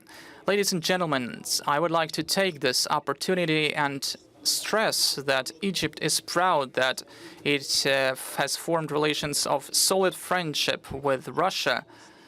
And we have formed these relations over the last few years in the most important areas of economy, in the interest of increasing well-being of our peoples. Over the past years, the Arab Republic of Egypt and the Russian Federation were part of large, ambitious projects, which attests to the aspiration of our peoples to ensure further economic progress. Maybe one of the most important projects, perhaps, is the building of the Adaba nuclear power station, which is in line with the national Egyptian strategy in terms of national projects using the renewables. We can also name the Russian industrial zone as part of the Suez Canal economic zone, and this project will be an important indicator of economic growth in Africa. The development of Egyptian railroads and other joint projects are important because they benefit both our countries. Ladies and gentlemen, it's well known that over the past decades, Egypt lived through important historic events, and it seriously influenced the well-being of our citizens, and our people managed to overcome the crisis thanks to the very concrete strategy for development based on investments, first and foremost investments in human capital, in ordinary Egyptians. It helped to unlock their creative potential. On this basis, Egypt developed the 2030 conception, a long-term strategy to ensure social economic development and environment protection. On the basis of this conception, the Egyptian government decided to improve and modernize the legal basis in order to attract investments. As a result, Egypt ranked first among African countries that draw the foreign investments, and Egypt has become one of the few countries in the world that reached significant economic growth of 3.2% in 2021, despite the negative influence of the COVID-19 pandemic on the world economy. Currently, we expect our national economy to grow at a tempo of 5.5% in this financial year. Non-petroleum exports of our country raised to $32 billion. Egypt also reached certain successes in implementing the strategy amid expanding internal potential, domestic potential, in re-implementing agricultural projects by increasing the agricultural areas by 2 million. In addition, we are implementing ambitious transport communication projects. We're building dozens of kilometers of new roads and developing infrastructure. And this regards the high-speed train project that would connect the Red and the Mediterranean Seas, and it will increase the world trade routes. I would like also to add to this list a number of industrial projects, including the projects on green energy that are being implemented in Egypt.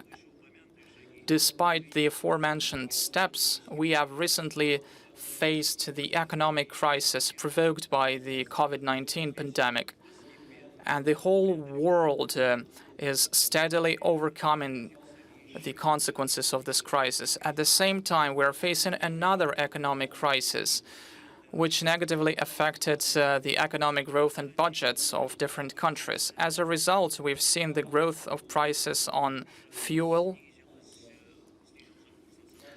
and we saw the depreciation of national currency.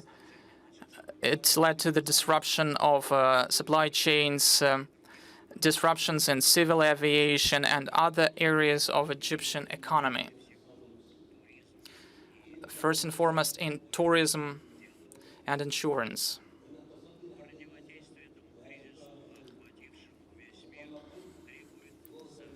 In order to overcome this global crisis, we need to unite our efforts to coordinate our steps in order to normalize the situation. In particular, it's important for the naval navigation, for restoring food supplies, grain, oils. We need to stabilize the global situation to reduce the consequences of economic crisis for those people who strive peace and development. I would like to take this opportunity and to call on all the companies that are part of this forum to tap the huge potential and to invest in all the spheres, in all the areas of economy in Egypt. I would like to send best regards to the citizens of St. Petersburg, the city of wrestlers, who are very important for the city, and that city is the symbol of openness to the entire world. I would like to thank, in conclusion, His Excellency President Putin for his invitation that he sent to Egypt to take part in this forum as a guest country. I would like to wish the participants all the success. To all the brotherly nations, I would like to wish constructive, successful cooperation, prosperity, and progress.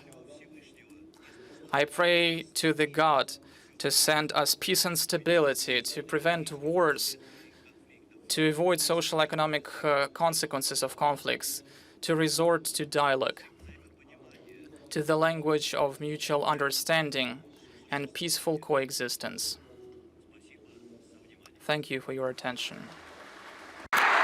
Спасибо, господин. Thank you very much, Mr. President, I'm sure all the residents of St. Petersburg are particularly pleased to hear those warm words addressed to them.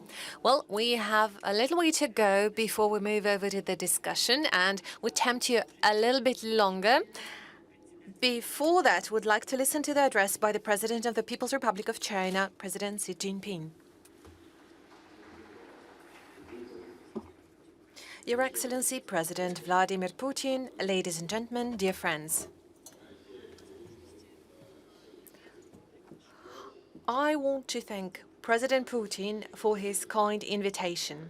It gives me great pleasure to join you again at the St. Petersburg International Economic Forum after 3 years. In February, President Putin visited China and attended the opening ceremony of the Beijing Winter Olympics. We had friendly exchanges and reached many important common understandings on expanding all-round bilateral practical cooperation and following a global governance philosophy that emphasizes extensive consultations, joint contribution, and shared benefits. Currently, China-Russia cooperation is showing good momentum across the board. Two-way trade reached $65.8 billion in the first 5 months of this year and is expected to reach a new high for the whole year. This reflects the strong resilience and internal impetus of our bilateral cooperation. As a result of major changes and the pandemic, both unseen in the century, the world is entering a new phase of instability and transformation. Economic globalization is facing headwinds. The North-South gap keeps widening, and development cooperation is losing steam. All these are weighing down the already struggling world economy and posing unprecedented challenges to the implementation of the UN's 2030 Agenda for Sustainable Development.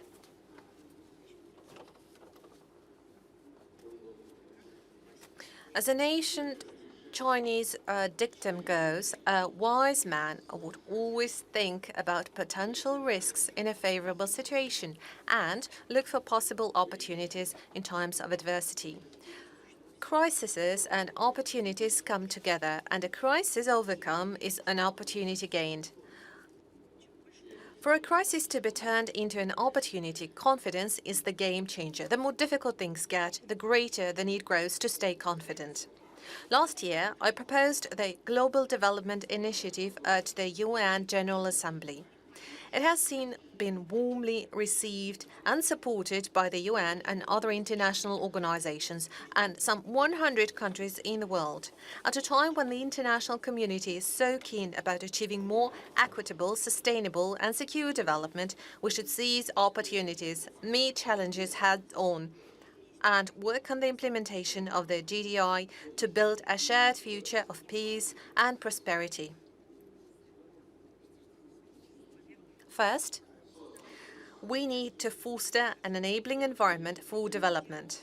It is important that we follow true multilateralism, respect and support all countries' pursuit of development paths suited to their national conditions, build an open world economy, and increase the representation and voice of emerging markets and developing countries in global economic governance, with a view to making global development more balanced, coordinated, and inclusive. Secondly, we need to strengthen development partnerships. It is important that we enhance North-South and South-South cooperation, pool cooperation resources, platforms and networks of development partnerships, and scale up development assistance in order to forge greater synergy for development and close the development gap. Third, we need to advance economic globalization. It is important that we strengthen soft connectivity of development policies and international rules and standards, reject attempts at decoupling, supply disruption, unilateral sanctions and maximum pressure, remove trade barriers, keep global industrial and supply chains stable, tackle the worsening food and energy crises, and revive the world economy. Fourth, we need to pursue innovation-driven development. It is important that we unlock the potential of innovation-driven growth, improve the rules and institutional environment for innovation, break down barriers to the flow of innovation factors, deepen exchanges and cooperation on innovation, facilitate deeper integration of science and technology into the economy, and make sure the fruits of innovations are shared by all. Ladies and gentlemen, friends, the fundamentals of the Chinese economy, its strong resilience, enormous potential, and long-term sustainability remain unchanged. We have full confidence in China's economic development. China will continue to promote high-quality development, expand high-standard opening up with firm resolve, and pursue high-quality Belt and Road cooperation. China stands ready to work with Russia and all other countries to explore development prospects, share growth opportunities, and make new contributions to deepening global development cooperation and building a community with a shared future for the mankind. Thank you all.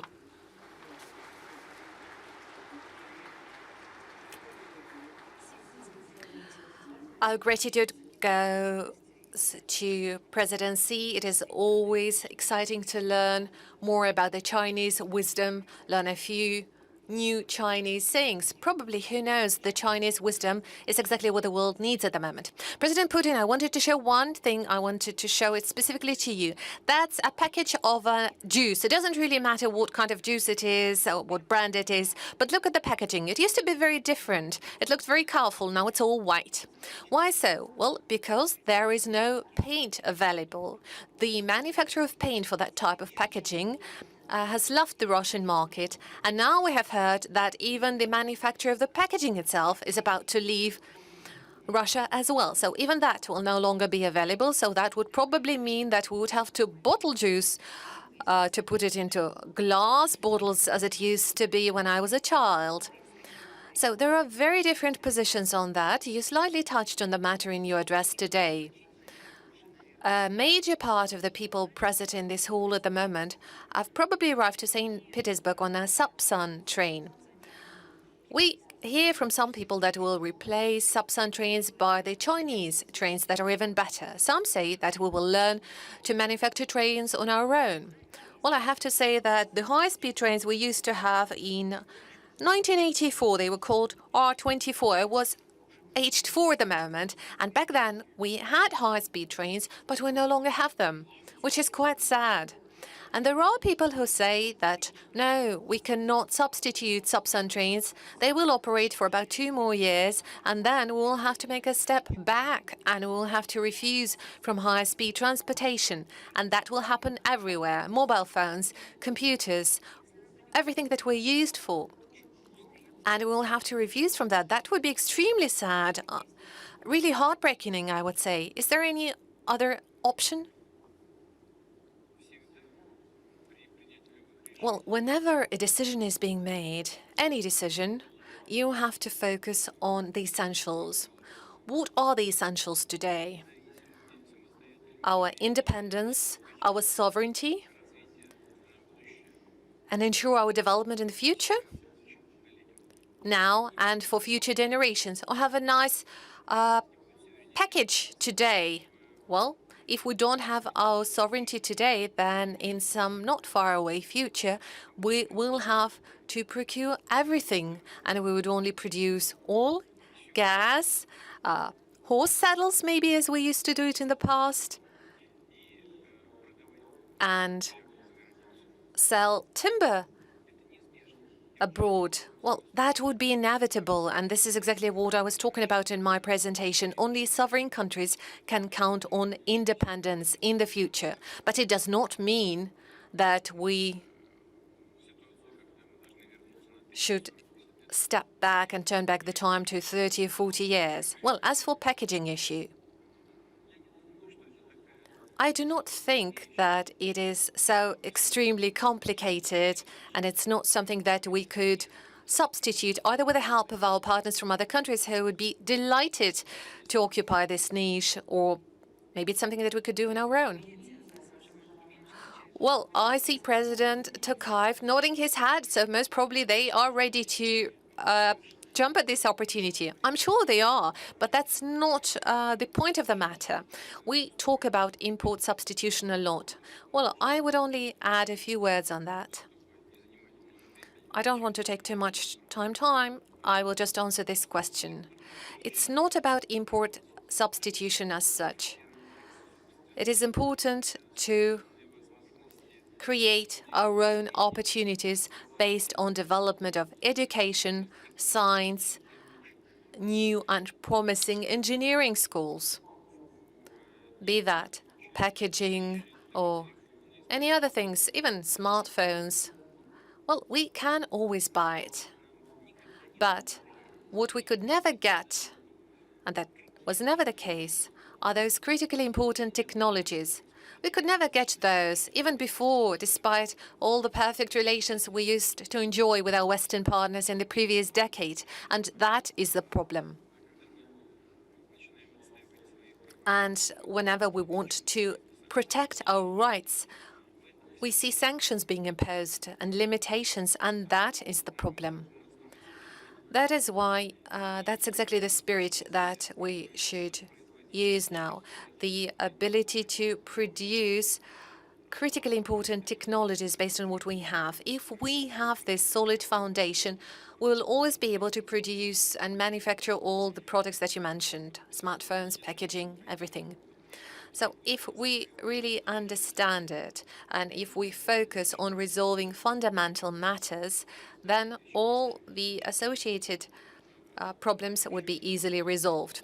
Once again, there will always be other partners willing to take the niche, and they are doing it already. Manufacturers of packaging, paint and lacquers, we're doing it already, and any other staple goods or products related to industrial applications. We can do it all. I have no doubt at all.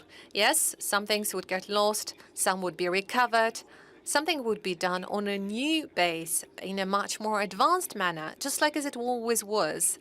So if we talk about some import substitution, some things will be substituted, some things have to be built and developed in a new way on our own production base. Thank you very much. Mr. President, would you like to add something? Well, I guess it does not require any further clarifications, really. And judging from a very interesting address by President Putin, I guess we can clearly see that already now he is thinking strategically, just as always. Exactly, and it's not really time to care about a package of juice. And indeed, if there is an exciting and lucrative business, it will always be taken, and there will always be partners to come and replace the other ones. There will be new packages of juice, I can assure you. New entrepreneurs will come up. We are talking today about something much more important, and this is what I focused on in my address, the importance of Eurasian cooperation, the importance of uniting our efforts. We have faced problems we could not expect, and I guess along this way we will succeed. Thank you very much. And I wanted to ask you about Eurasian Economic Union. You addressed the necessity to strengthen cooperation in Eurasian space. We all agree, but will we be allowed to strengthen this partnership? Clearly, Russia, well, how should I put it softly? Well, Russia is no longer caring to pay attention to somebody else's criticism or pressure. That was never the case. But there are other member countries. I'm sure your country, and maybe even you personally, are feeling this pressure. We can only guess. Maybe you would let us know more about it. But some other countries are being threatened by secondary sanctions. Will we be able to do that? Take into account the factor of pressure. Not the goodwill we have it, but those threats. As for Kazakhstan, I would not say that there is direct pressure being imposed in our country. Well, it is a matter of negotiations. Sanctions do exist, and we are taking those sanctions into account in our economic and trade strategy. But at the same time, there are obligations that Kazakhstan has We are bound by the early agreements we have with the Russian Federation. And as I mentioned in my speech, the geography itself, not to mention the history, means that we are to be together, work together in some very specific conditions. I have mentioned availability of a special industrial cooperation program between our countries. So we are going to work on that, and I assume that the Eurasian Economic Union, despite all the difficulties, has a bright future ahead of it. And the member countries that have joined the Union together comprise a meaningful economic force, big economic potential.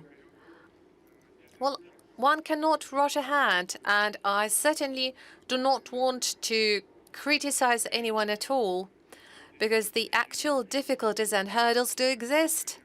That is objective reality of today.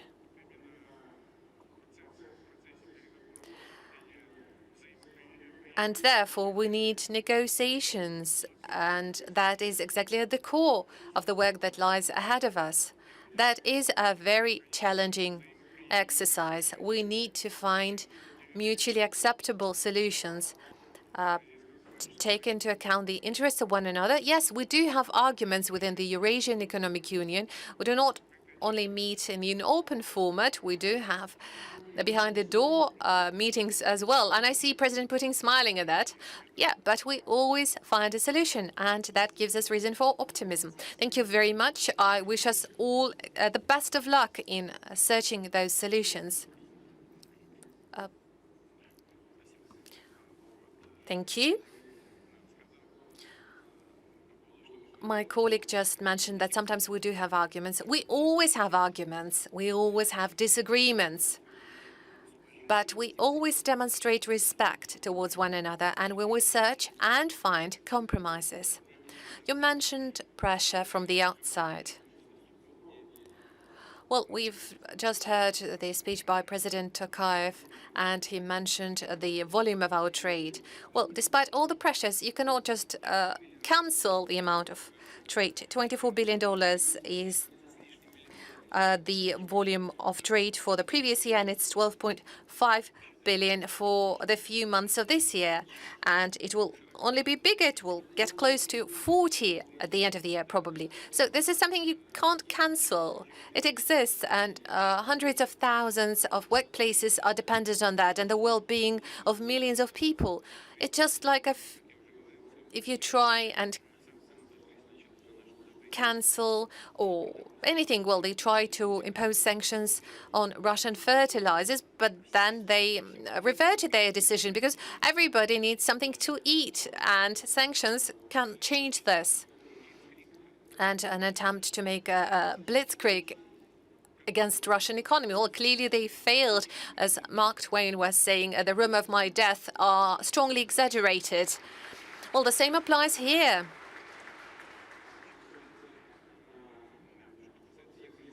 As for Eurasian Economic Union, the volume of trade with all our countries is constantly growing, and it is growing stronger as if we compare growth in the turnover volume with the third countries. And nonetheless, it does not stop the member countries from developing trade with the third countries, and that is exactly how it should be. It's very good. My colleague also mentioned investment from China, but I have to say that Russian investment into Kazakhstan is 7 billion, but there is 20 billion coming from China. That's clearly more. Well, they have 1.5 billion people living in China and only 46 in Russia. Well, there is a difference, but again, 7 billion invested in a very specific production facilities in Kazakhstan are, I guess, meaningful. And we have quite an intensive program of industrial cooperation, which is important.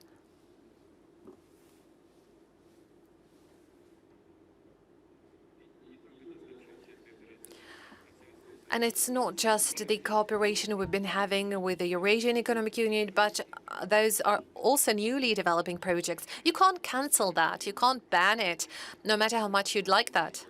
So problems are being created, but I'm confident that we will overcome them. Just as a follow-up on your comment that everybody is hungry and everybody needs food, well, you could hear a slogan somewhere around Moscow, like, all we can hope for is hunger.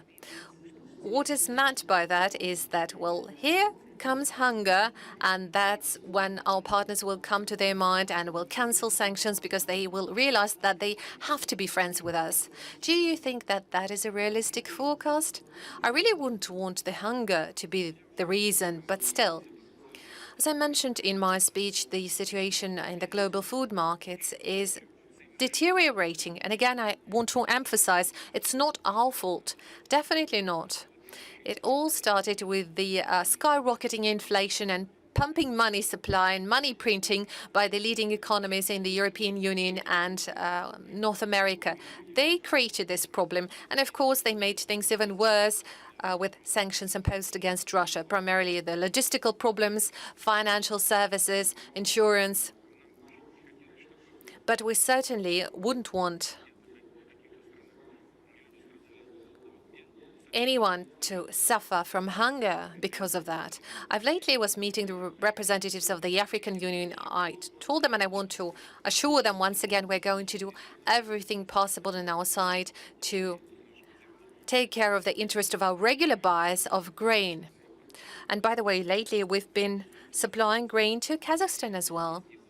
And we intend to do it this year as well. I've already mentioned this number, 50 million tons of grain we're going to have this year. That is a serious volume. We are still leading in volumes of sales of grain at the moment. We are #1 in sales of grain in the world. But again, we are not happy at all. And we are not taking joy in any kind of negative consequences that might follow. We really hope that finally our partners will come to their common sense and the situation will calm down and everyone will start treating interests of their partners with respect and will function normally. And I have no doubt that time will pass and many of our partners from at least European countries will come back to the Russian market and will keep doing business here. I'm absolutely convinced of that. Life will force them to do that, and we will not stand in their way. We are open to the world, but they have to realize that you need to treat other people with respect. I hope so. We were warmly welcomed by the president of China, and there are different opinions on China among experts on the region. One say that some experts say that China is being careful that it will not extend a helping hand to us because it can damage their interests. As an example, they say that Huawei shops are being closed in Russia. Others say that cooperation with Moscow corresponds to the core Chinese interests.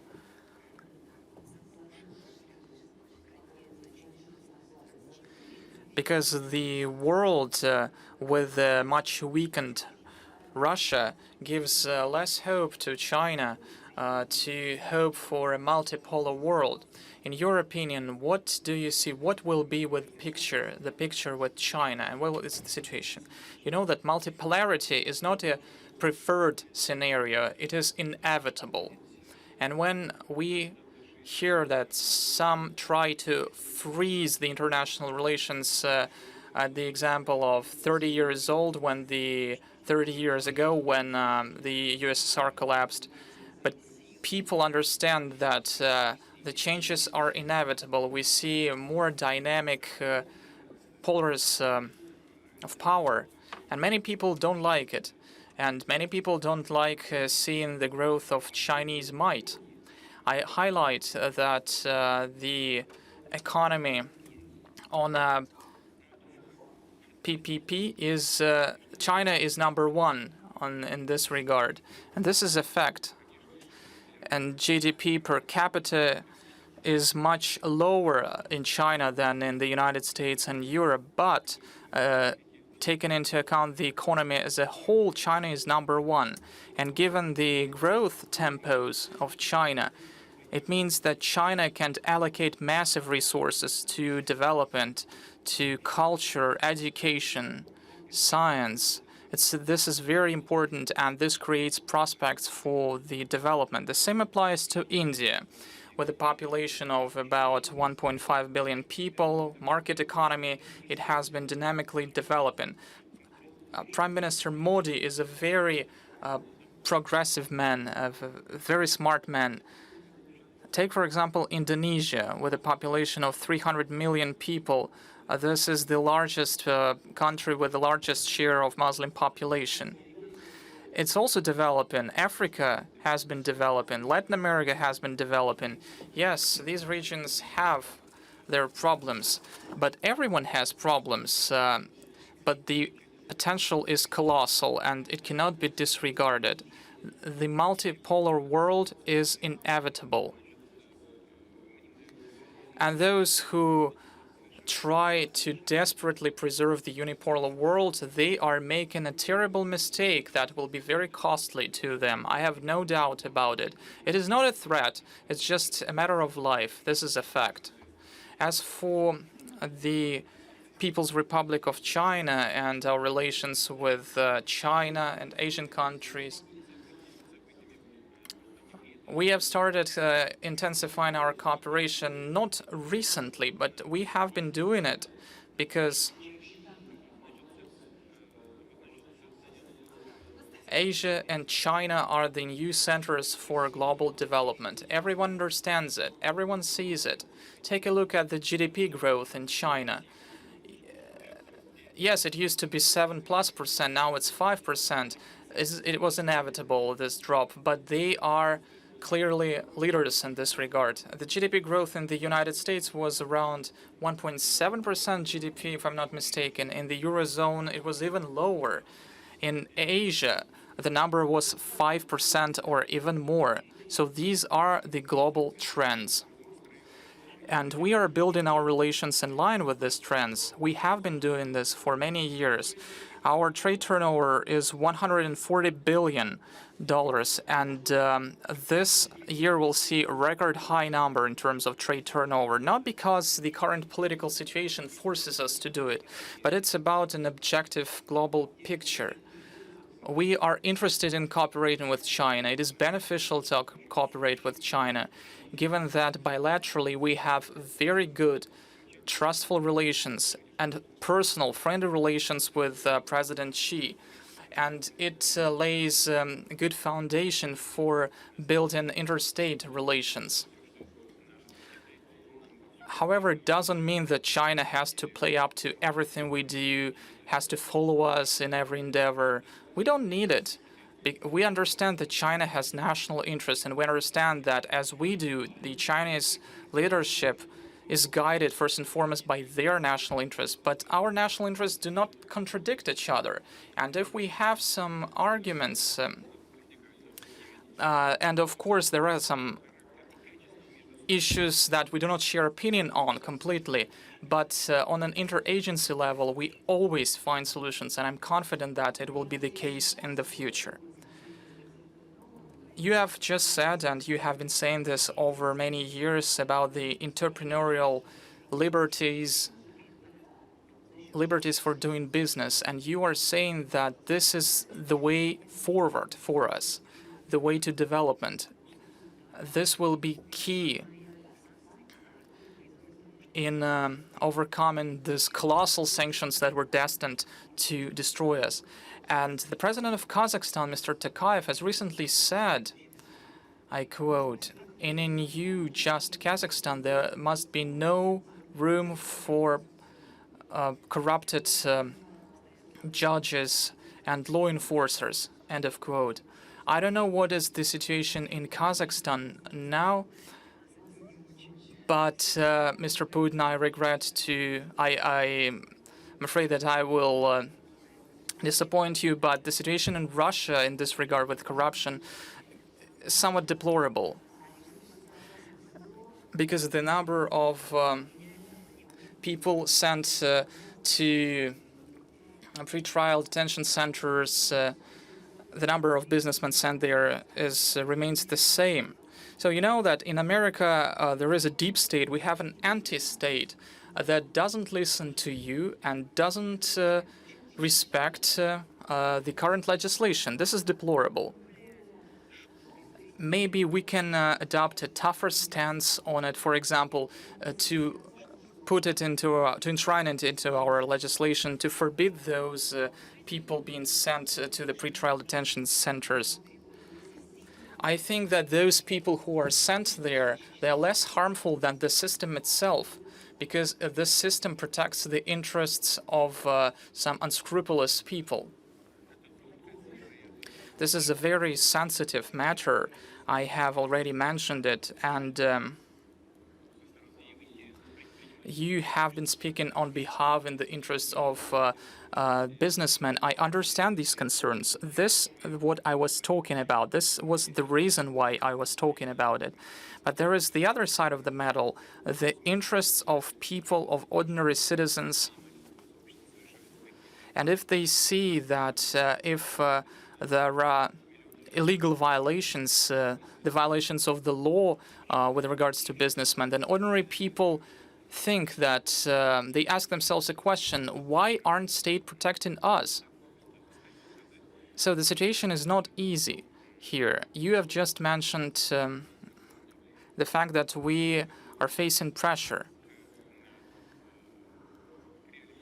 But let's go back to realities. Our neighbors also face such a pressure. Our partners saw their property being taken away. They were punished for working in Russia. Where are those principles of inviolability of private assets?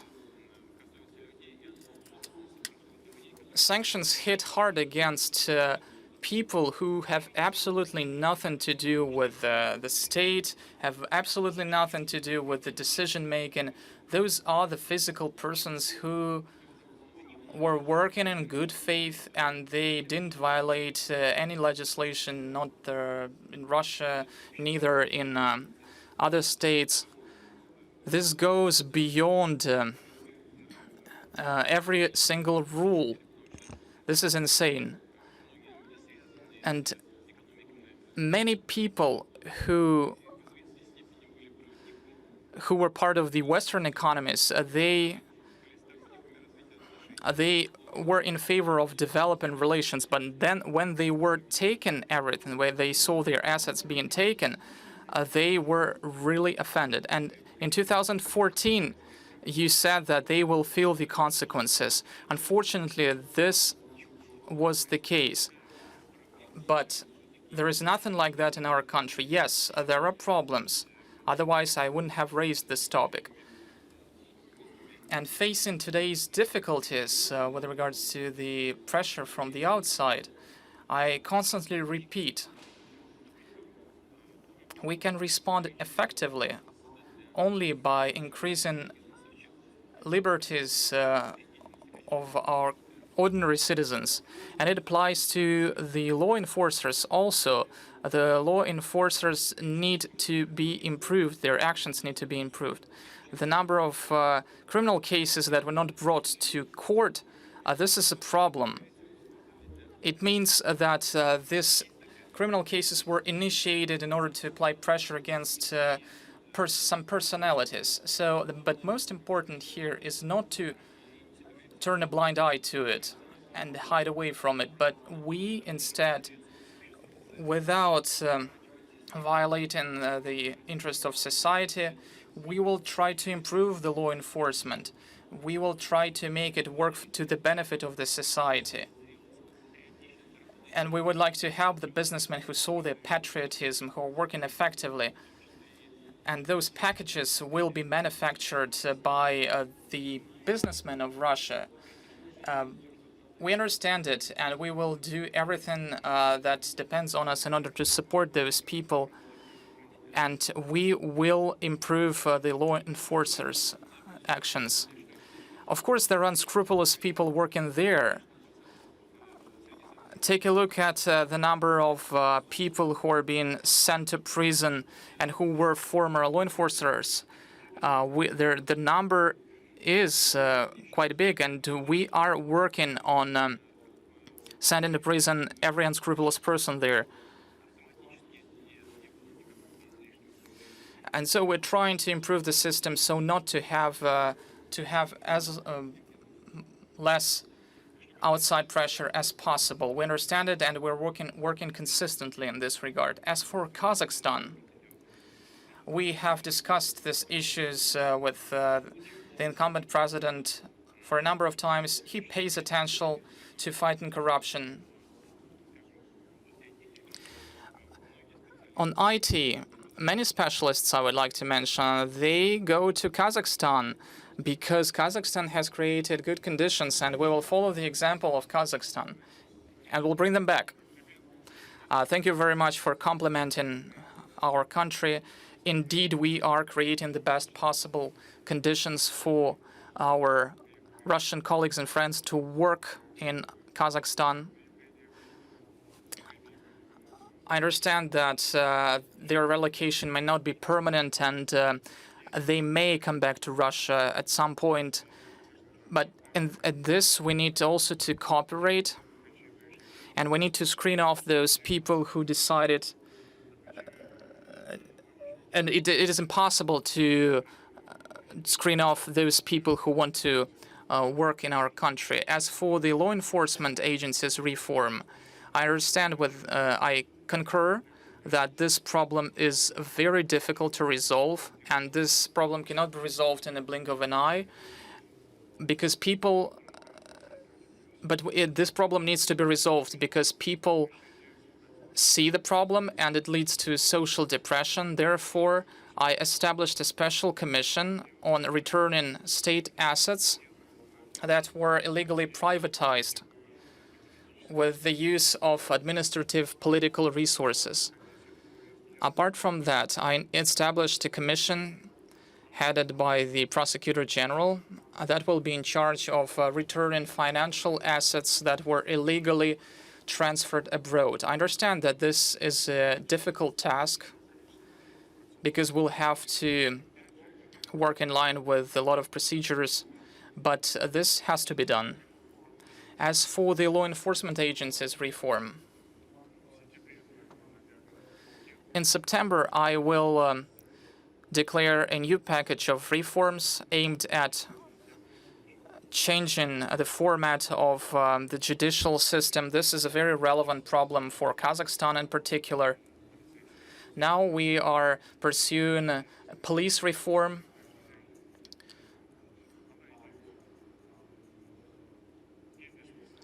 Yes, we are facing some difficulties in this regard. Nevertheless, I believe that in the long run we will be successful. What we need, what is crucial, is the political will and the support from our citizens. If our citizens, if our society demand this reform, if they support this reform, I believe that in the end we will be successful. Those models that existed before, they justified their existence in the past. But now we need new approaches. We had some problems in the law enforcement, and we changed approaches. We were guided by Europe and loosened the restrictions. Then we went back to strictening the restrictions. Where are you moving now? In what directions? And now we found this golden mean, and that it clearly is based on the needs of our people who want to see policemen as a reliable protection, those people who are immune to corruption. Don't get me wrong, I'm not going to state noble goals, to set out noble goals and then to forget about it. We need to work on it. As for China, President Putin has told a lot of interesting things about this country, and I am a specialist on China. Specialist on China by education, and I concur to the thought expressed by President Xi Jinping saying that every danger has an opportunity and every opportunity is a chance to grab it. I understand that a crisis is comprised of two hieroglyphs, danger and an opportunity. Every crisis has opportunities and dangers, and we need to grasp those opportunities. You mentioned the Huawei company. I spent almost 8 years in China, and I had the opportunity to visit this company at the very outset in the Hanxin region. I remember very well when this company was stationed was based in a 3-room apartment, and at that time nobody thought that it will become global. But it happened. The key to the Chinese success is the fact that Deng Xiaoping managed to build a concept, economic concept.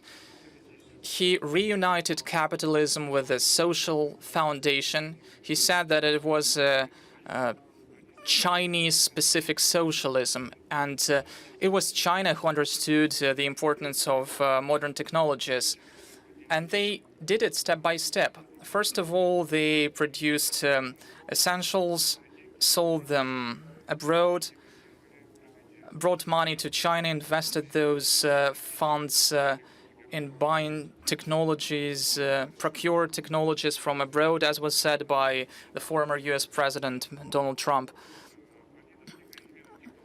But in fact, China reached many successes in technology, and they set out on a way to turn China into a cyber power. So this is the key to success, the right strategy. Вот видите, как вы говорите. Well, see, you talk to us about the importance of protecting entrepreneurs, right? Well, actually, you addressed this matter, President Putin. Yeah, all right. My colleague from Kazakhstan addressed the matter of assets recovery, and especially the capitals that were brought out of the country illegally, and now you don't know how to bring them back to the country.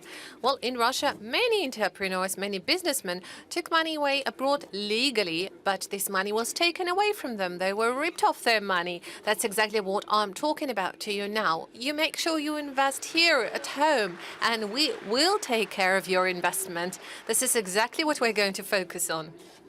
Well, I remember you once told it to our Polish colleagues, all you have to think about is about your home. And President Putin, when you're saying that it's somewhat better out there, better abroad, well, you have to be a complete idiot or a moron, really a hypocrite, to believe that the West lives the values that it has been feeding to us as the only truth. The right of speech, right of property. I'm saying that as the editor-in-chief of RT, that they closed in a day, and now they approved the extradition of Julian Assange that will be put to prison for 175 years. He is to die in prison. It's very difficult for me to say it. He was a former employee of the House. He had a program, and he's an outstanding journalist. And he will be put to prison for the work he's been doing as a journalist. So what kind of property right can we talk about when we see that happening? It is exactly not what we believed in the 90s. But we're not there. We are here. So coming to this matter, I'd like to ask you about the administrative guillotine. You probably remember that the government presided by Medvedev launched this process, but we still don't really have it. And those rules and regulations that many agencies are guided by whenever they come with their inspections and audits were written back in the 70s and the 60s, and they are totally outdated and are really difficult to comply with. Technically, it is virtually impossible. Maybe they were up to date back then. They protected consumer rights, which is, of course, important. You have to control what's happening, otherwise we would end up in fire safety being violated everywhere and would see even more tragedies of business offices and shopping malls burning down and people dying. So you really act as a surgeon very specifically, very carefully, and I'm confident that you will take care of it properly. Just to cite an example, we have been through 33 inspections last year, despite all the moratoriums. And the things that they're willing to check, well, you don't know whether you should laugh at it or cry. I just don't know how they come up with this idea. Well, if there would be the administrative guillotine that Mr. Medvedev was talking about when he was a president, you wouldn't have 33 inspections, you would have 133. Well, I'm ready to believe it. Yeah, so I would still say that this guillotine is working. There are hundreds of outdated rules and regulations that have been cancelled and are no longer valid. And I'm confident that if we would give the representatives of the agencies present here in the room to have a word, and that I'm sure that they could confirm my words. But at the same time, many would agree to what you are saying. Indeed, not enough is done there, and that's exactly what I'm saying. We need to cancel all the audits and examinations that are not really needed, all those inspections that are not necessary. So all those inspecting bodies should only come and check when there is a risk posed to life and health and well-being of people. Otherwise, it could be controlled and monitored remotely without any interferences. It is all doable. So, of course, a lot has been done already along this track, but we're not going to stop at that. We will continue this work. Thank you. The whole world was waiting for our economy to be shredded to pieces. Well, not the whole world, actually just one part of the world and not the biggest one. And just to remind you, 83% of population live in the countries that support Russia, or at least are not joining the sanctions regime. So they didn't see our economy being torn to pieces. Our economy is made of a much stronger fabrics. You can't tear it apart that easily. And we've seen a government reacting very quickly. Well, I've been criticizing the government for the administrative guillotine, but I can't but praise the government for a very fast response on the very first days. One could not possibly imagine that we wouldn't face the huge leap of inflation that we could have, that the dollar would not reach 200 rubles, and that the aviation would be at a halt. So with God's help, we think that we are really at the threshold of possible in a good sense, because we acted really quickly as we could, and we can't blame the government for being slow. But the question is, maybe it is time to review the whole system. It was really interesting to hear you say that we need not just import substitution, we need to do something new so that they are trying to keep up with us. That applies to technology, if I understood you correctly, to the industry. Maybe the same could be applied to the economic model as such. Well, we've heard about market economy a lot, about capitalism, but now we start seeing it differently. Today at the Внешэкономбанк Bank session, it was mentioned that capitalism has outlived itself. It's all about trade and making money. Maybe entrepreneurs should see their role differently, the place they live, their home. They have to treat it differently and try to make it better.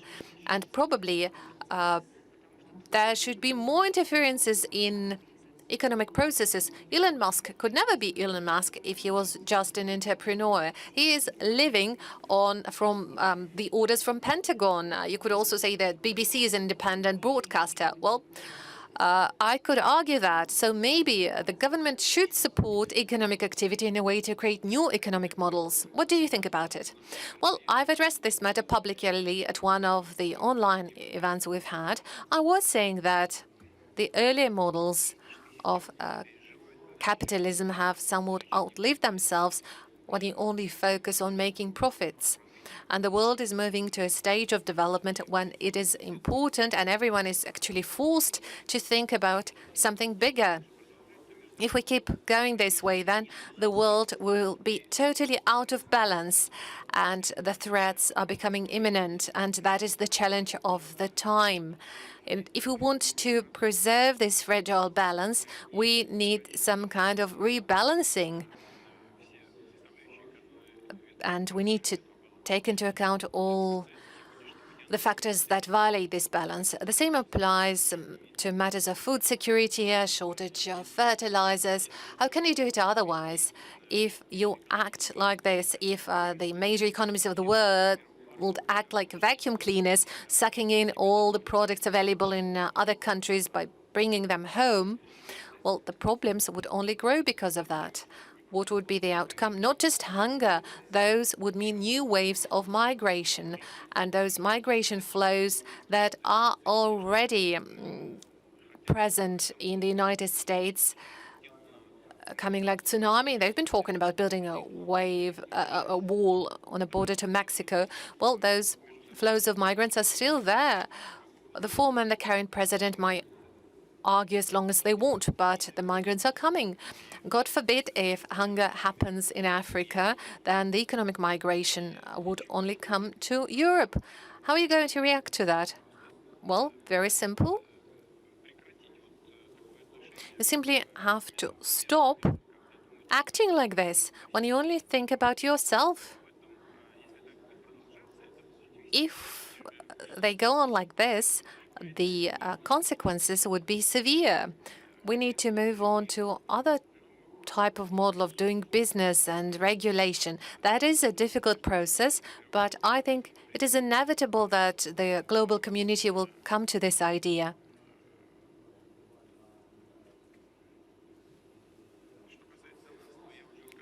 As for us, like I said,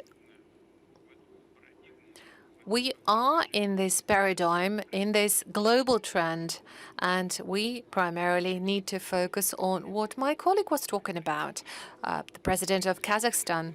We need to first and foremost focus on the matters of economic growth driven by technological development, new management models for the economy and social and political affairs. This is the only way for us to ensure leadership. This is where we have our competences. Thank you very much, Mr. President, Mr. Tokayev.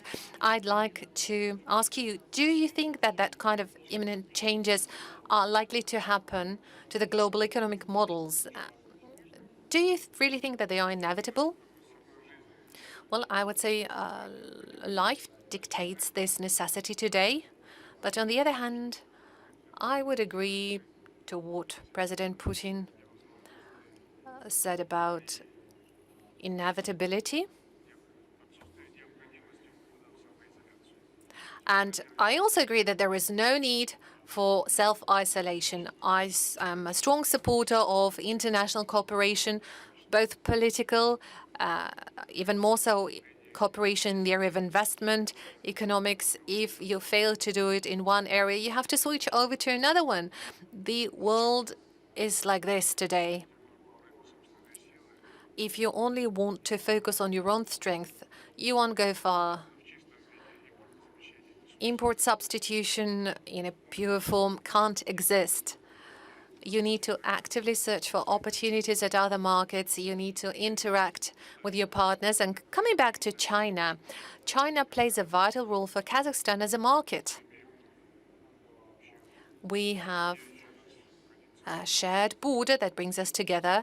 It is more than 4,000 kilometers in length. Everything produced in Kazakhstan, be that commodity or consumer products, chocolate, oil, plant oil, sunflower oil, it has a very high demand and finds its consumers in the Chinese market. And we trust our relationships with China. It is a very reliable partner, no matter what people say. Who says anything bad about China? Well, you know that better than I do. So in terms of regional cooperation, and even more so global aspects of it, have to stay. We are against self-isolation. We need to work with one another. Of course, now it's very difficult to survive on your own. Certainly, Russia has much greater opportunities because the economy is relatively large, the country is large. We have less opportunities. I have to be open on that. Although the potential of the Kazakhstan economy is extensive. In the Central Asia, our economy is bigger than the economies of other Central Asian countries combined.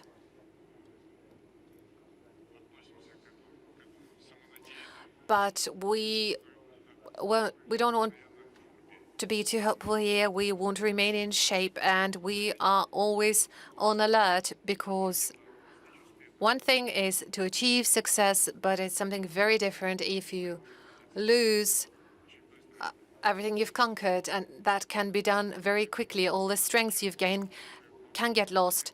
So under the circumstances of global competition, we have to stay in good shape, and that's exactly what we're focused on.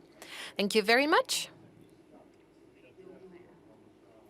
Now let's move on to another topic. Inevitably, we have to talk about Ukraine.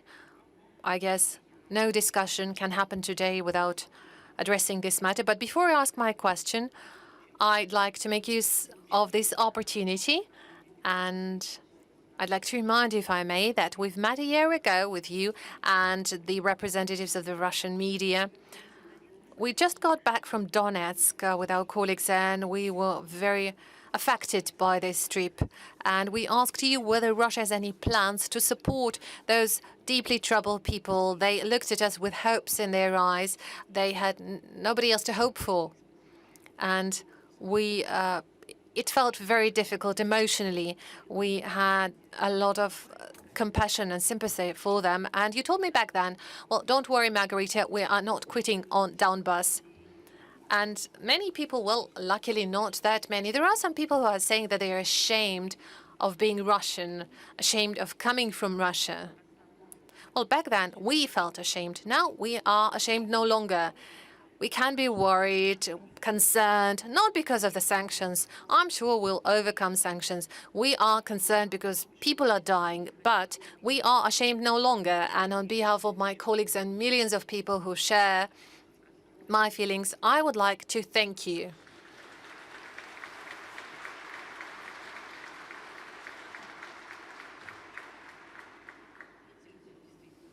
Well, see, the audience is sharing my sentiment. Nobody asked them to clap and to applaud. Well, thank you for that, dear audience. Now, my question. We all know what the majority of people are afraid of in our country due to this situation. That is exactly what the people on the liberated territories are worried about. People are afraid that we are going to leave them alone. We're going to quit. We aren't going to quit, are we? Well, the first part of your question, if I may first, you mentioned that some people say that they're ashamed of being Russian.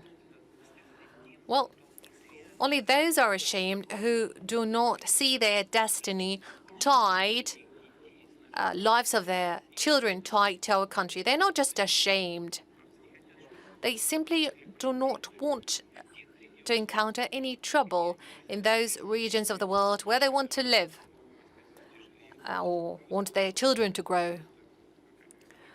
Well, those are exactly the people who are worried. And people who think, people who see their destiny tied to Russia, well, maybe they are concerned by what is happening. Maybe they are worried. But deep in the heart, they are definitely very much interested in Russia growing stronger, more independent, more sovereign, more confident in its own future. It can't be seen in any other way if you want your children to grow here and to live here. So we shouldn't really talk about shame here. It's something different. Now, as for what is happening, well, military action is always a tragedy, but we were forced to do that. It was inevitable. We were forced to act in this manner. We were forced to do that. We were really pulled to this line. And look how it all happened. No matter what kind of pro-Western governments are there in Ukraine, we worked all right with all of them. President Yushchenko, Madam Tymoshenko, they were completely pro-West. And the so-called civilizational choice. What what kind of a choice is that? They have stolen money from Ukrainian people, have hidden the money in the banks, and now they're saying that they want to protect Ukrainian people. And the best pretense for doing that is to say that that's civilizational choice. And now they've started doing anti-Russian policy, hoping that no matter what they do, their money is safe there. Well, that is exactly what is happening. Look what they do. No matter what they do, it's okay. They're not punished for that. And that's exactly the point of this so-called civilizational choice. Why create this upheaval and coup in 2014? Well, look, 3 ministers of foreign affairs from 3 European countries, Germany, France, and Poland, came to Ukraine. They were present as guarantors of agreement reached between President Yanukovych and the opposition. I received a call from President Obama. Let us make sure that the situation calms down. All right. And in a day, there is an upheaval. There is a coup happening in the country. Why? Why do that? The opposition would come to power in a democratic way. Why not do it this way?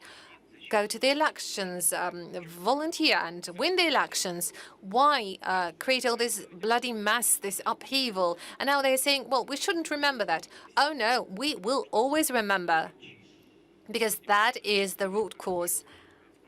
The reason for what happened are those people who made this upheaval, this coup, and they signed a paper of agreement between President Yanukovych and the opposition.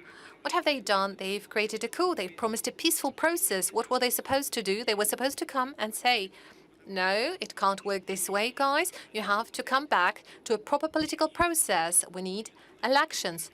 And that would be it. No, they started giving cookies to the protesters and supporting this coup. Why? And hence what was happening in Crimea. No, they didn't want to respect the choice of the Crimean citizens. And then the first sanctions were slapped on Russia. Twice, thrice, there were big-scale operations in Donbass, firing on people. No one blinked or batted an eye. Then the Kyiv authorities decided to renege on the Minsk agreements, but they were okay with that once again. That's where it all has come from. Moreover, they started to build an anti-Russian springboard in Ukraine. Imagine we were trying to build something like that somewhere next to the US border, somewhere in Mexico. No one is even thinking of doing anything similar next to the US. In the past, we even removed our military bases from Cuba. No one would ever entertain such a thought, such an idea, whereas they do exactly the same to us. Thousands and thousands of times, hundreds of times, we were saying, let's come to an agreement, but no, they wouldn't do that. Where does this disrespectful, negligent attitude towards everyone, us included, come? Well, it comes from the sense of their own magnificence which appeared after the collapse of the Soviet Union. I already said what we are gonna do. We are going to protect the interests of these people. Our guys are fighting there. They're giving their lives. But there's no other way. Otherwise, why these sacrifices? Of course, we're going to support people who live in these territories. But in the end, it is going to be up to the people who live there, who reside there, who are going to make a choice about their future, and we will respect that choice. Thank you. Well, truly, as you're probably aware, this special operation, well, amazingly to normal people, in an unsurprising manner, and to others who are against us in a surprising manner, this special operation has consolidated our society. You saw your own reputation climbing up in the polls, and people are willing to volunteer their own assistance. They are ready to provide accommodation in Moscow region and elsewhere. military correspondents are sending the necessary equipment. If you know that this or that battalion requires a drone or something else, this is surprising. We only read about such heroic deeds and consolidation of our society in books during times of trouble and tribulation.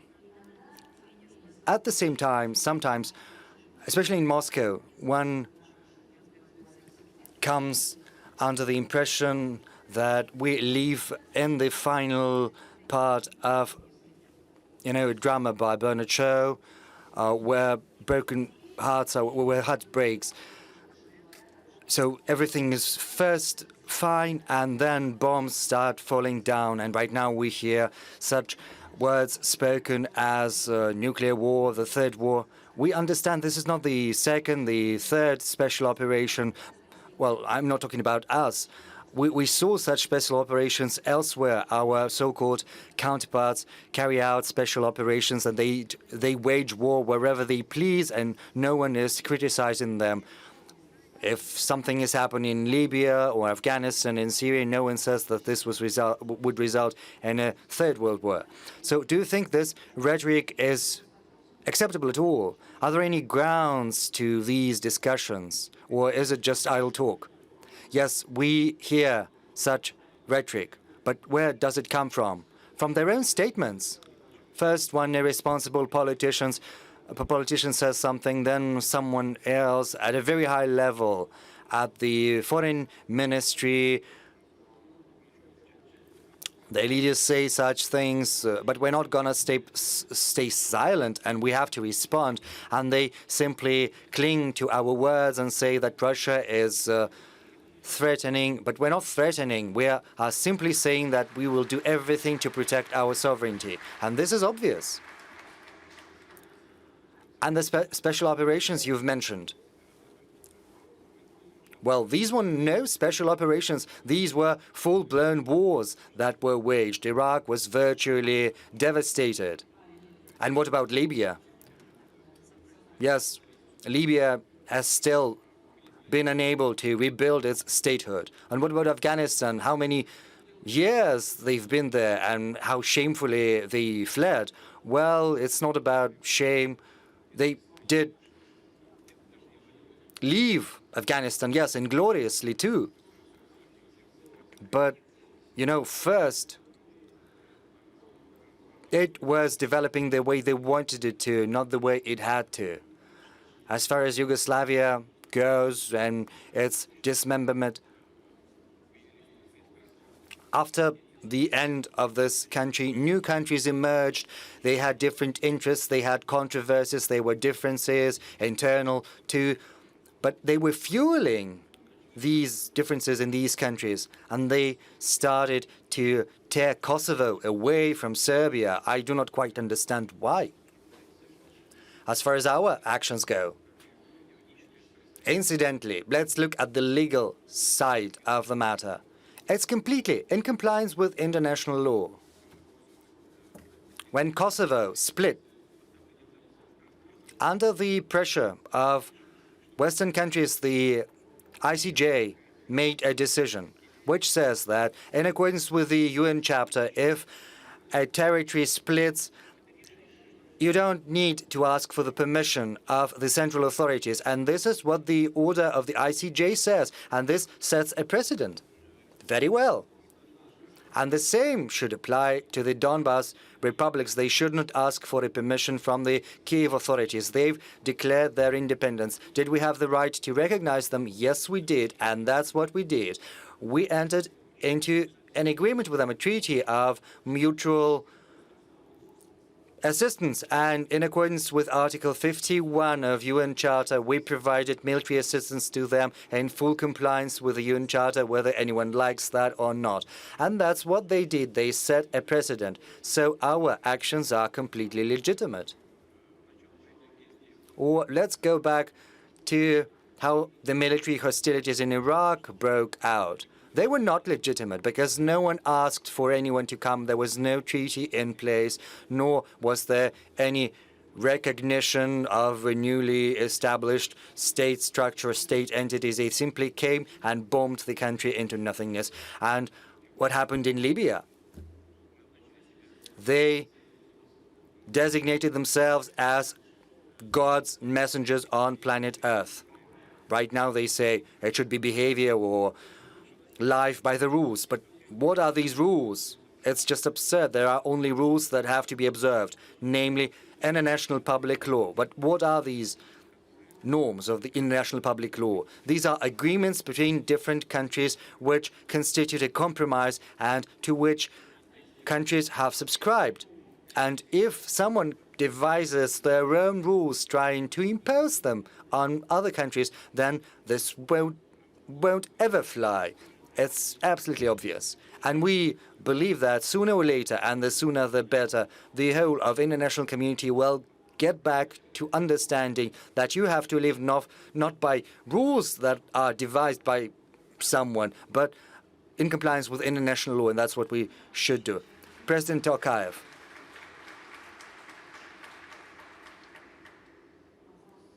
I understand this is a tricky question. You can give different answers to it, but I can't but ask what you think about our special operation. Do you think it was inevitable? The way we think, was it legitimate? And what do people in Kazakhstan think about it?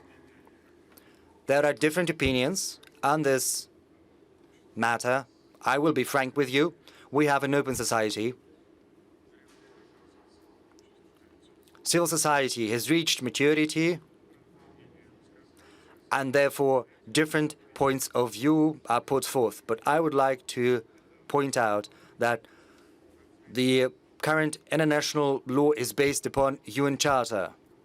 But there are two core principles enshrined in the Charter. And these two principles have come into controversy. On the one hand, there is territorial integrity. On the other hand, there is the right to self-determination. The founding fathers of the United Nations, for some reason, overlooked this matter. Maybe they did it on purpose, introducing these two principles at the same time as a compromise. And right now, these two principles have come into confrontation. And given this confrontation, there are different interpretations that are given to them. Some say that territorial integrity is something sacrosanct, whereas others maintain that any nation that finds itself within a different country, any people, have the right to establish their own country, their own state, and can split of their own volition. Well, it's been calculated already that should the self-determination right be implemented, then instead of 193 countries that are currently members of the United Nations, the world would see the emergence of more than 500, or maybe even 600 countries, which is going to be complete chaos. That is why we do not recognize either Taiwan or Kosovo or South Ossetia or Abkhazia. And I think the same principle is going to be applied with regard to these quasi-state territories, which, in our view, are Donetsk and Luhansk. This is a frank answer to your question. Thank you for the sincerity. Mr. President, coming here, I decided to ask my subscribers on social media about what they wanted to ask you. And ranking high, there were two things, one question and one wish. First, I passed you the wishes of health, fortitude, and all the best. This was the first thing they wanted me to translate to you. And secondly, it is a question. They are hitting Donbass on an every day. This week they hit a maternity ward, and we see images when women have to give birth somewhere in the cellar. You know, people are asking, Isn't it time to hit them straight and hard? What do you mean when you talk about this red line after crossing which you'll start to hit them straight and hard into the centers where decisions are made? Well, look here. We are talking about this special military operation. When carrying out this special military operation, we should not raise the cities and settlements we are liberating to the ground the way it happened to Stalingrad. And this is a principle by which our military guided.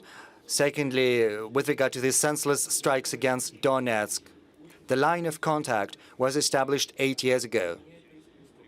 And of course, it was heavily fortified. And at this particular sport, local citizens are fighting one another. These are military units recruited from Severodonetsk and also somewhere from near Luhansk, and they are fighting well.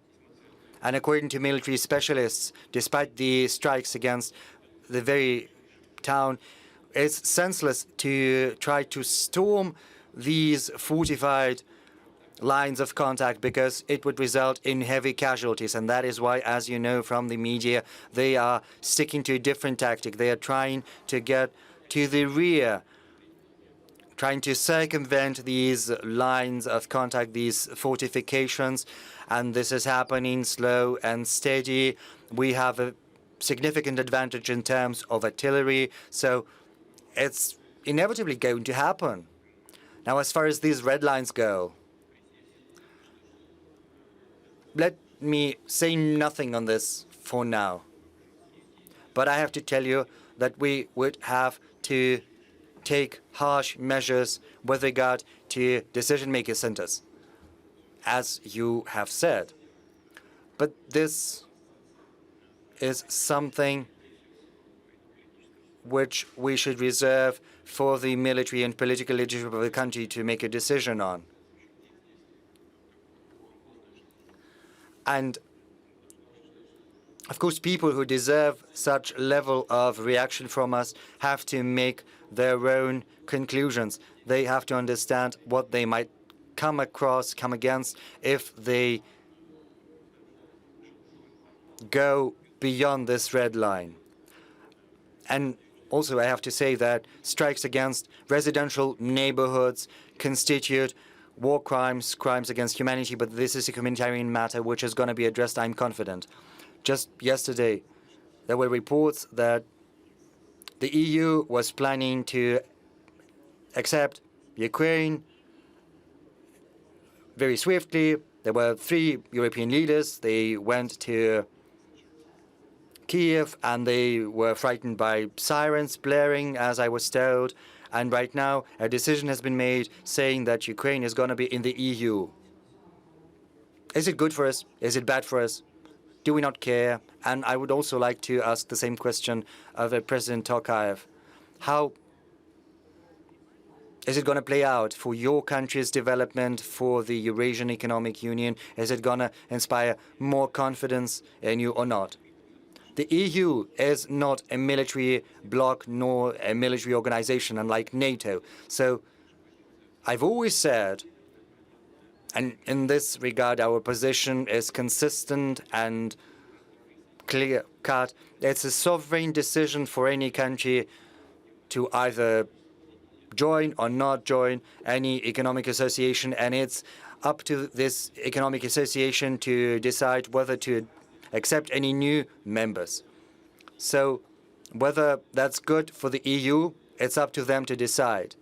Whether it's going to benefit Ukraine or it's going to be harmful, it's up to them to make a decision on that, and it's up to the current Ukrainian leadership. But the economic structure of Ukraine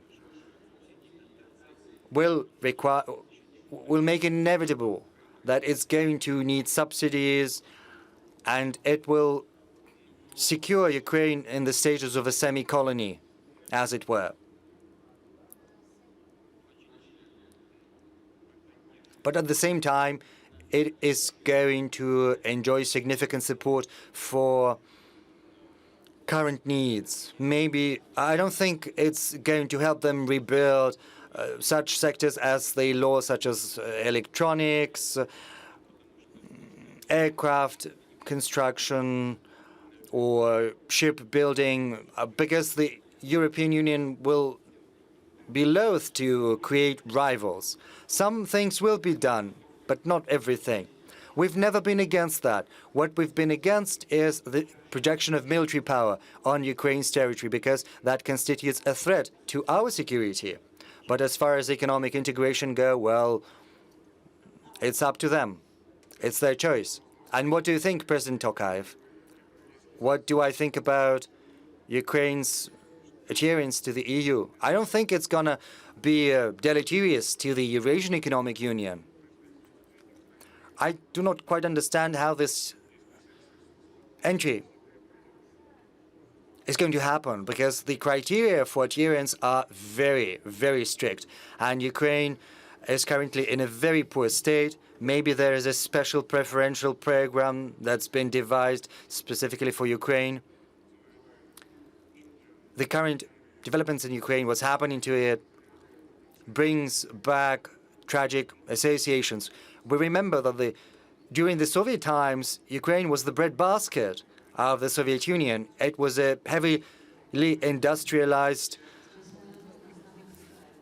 body. And, you know, our Krasnodar Krai is going to take offense at this designation as the breadbasket. Yes, but I'm also saying that Ukraine was a source of human resources, of leadership and managers, and many Soviet leaders were from Ukraine.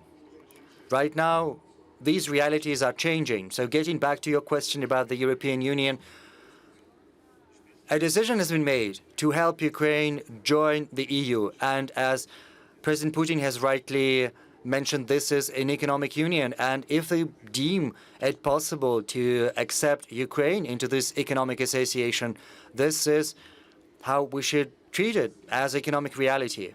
Yes, and I've written that and I've spoken about that in public. Over the recent decades, Ukraine has squandered everything that was built in previous decades. The main economic sectors virtually disappeared. And it's sad. And let's just set aside the current special operation and the situation in military affairs. But let's look at the structure of Ukrainian economy. Agriculture still exists, but the rest is in a deplorable state. And there is a very slim potential for rebuilding. They would require dozens of billions in investment to rebuild normal economy. You see, Russia has seen introduction of sanctions, and these sanctions are quite harsh. The central bank had to increase the key rate to 20%, but right now this rate has been brought down to 9.5%, so it's decreasing. We saw a spike in inflation. It was 17.8. Right now it's 16.7, and there is a decrease in trend. Yes, I heard promises of a deflationary spiral. Yes, some specialists keep this threat in mind, and this is something we have to give some thought to, because over the recent months there was almost zero inflation rate. And of course we have to think about deflation. We have to take that into account. But see how stronger ruble has become. Something it's bad that we need ruble at a dollar at 70, 75, yes. For anyone who studies economy, you understand you sell something, you export something, you get dollars back into Russia, and if a dollar costs 80, 75 rubles, then you get 75,000. And if dollar is at 50, 56, then you get fewer rubles, and you have to spend rubles inside your country. And of course, for importers, it's not that exporters is good, for importers it's bad. But there is also the risk of very cheap import flowing into Russia. But there are also some benefits. And we see that the Russian economy is far more resilient than our so-called friends anticipated.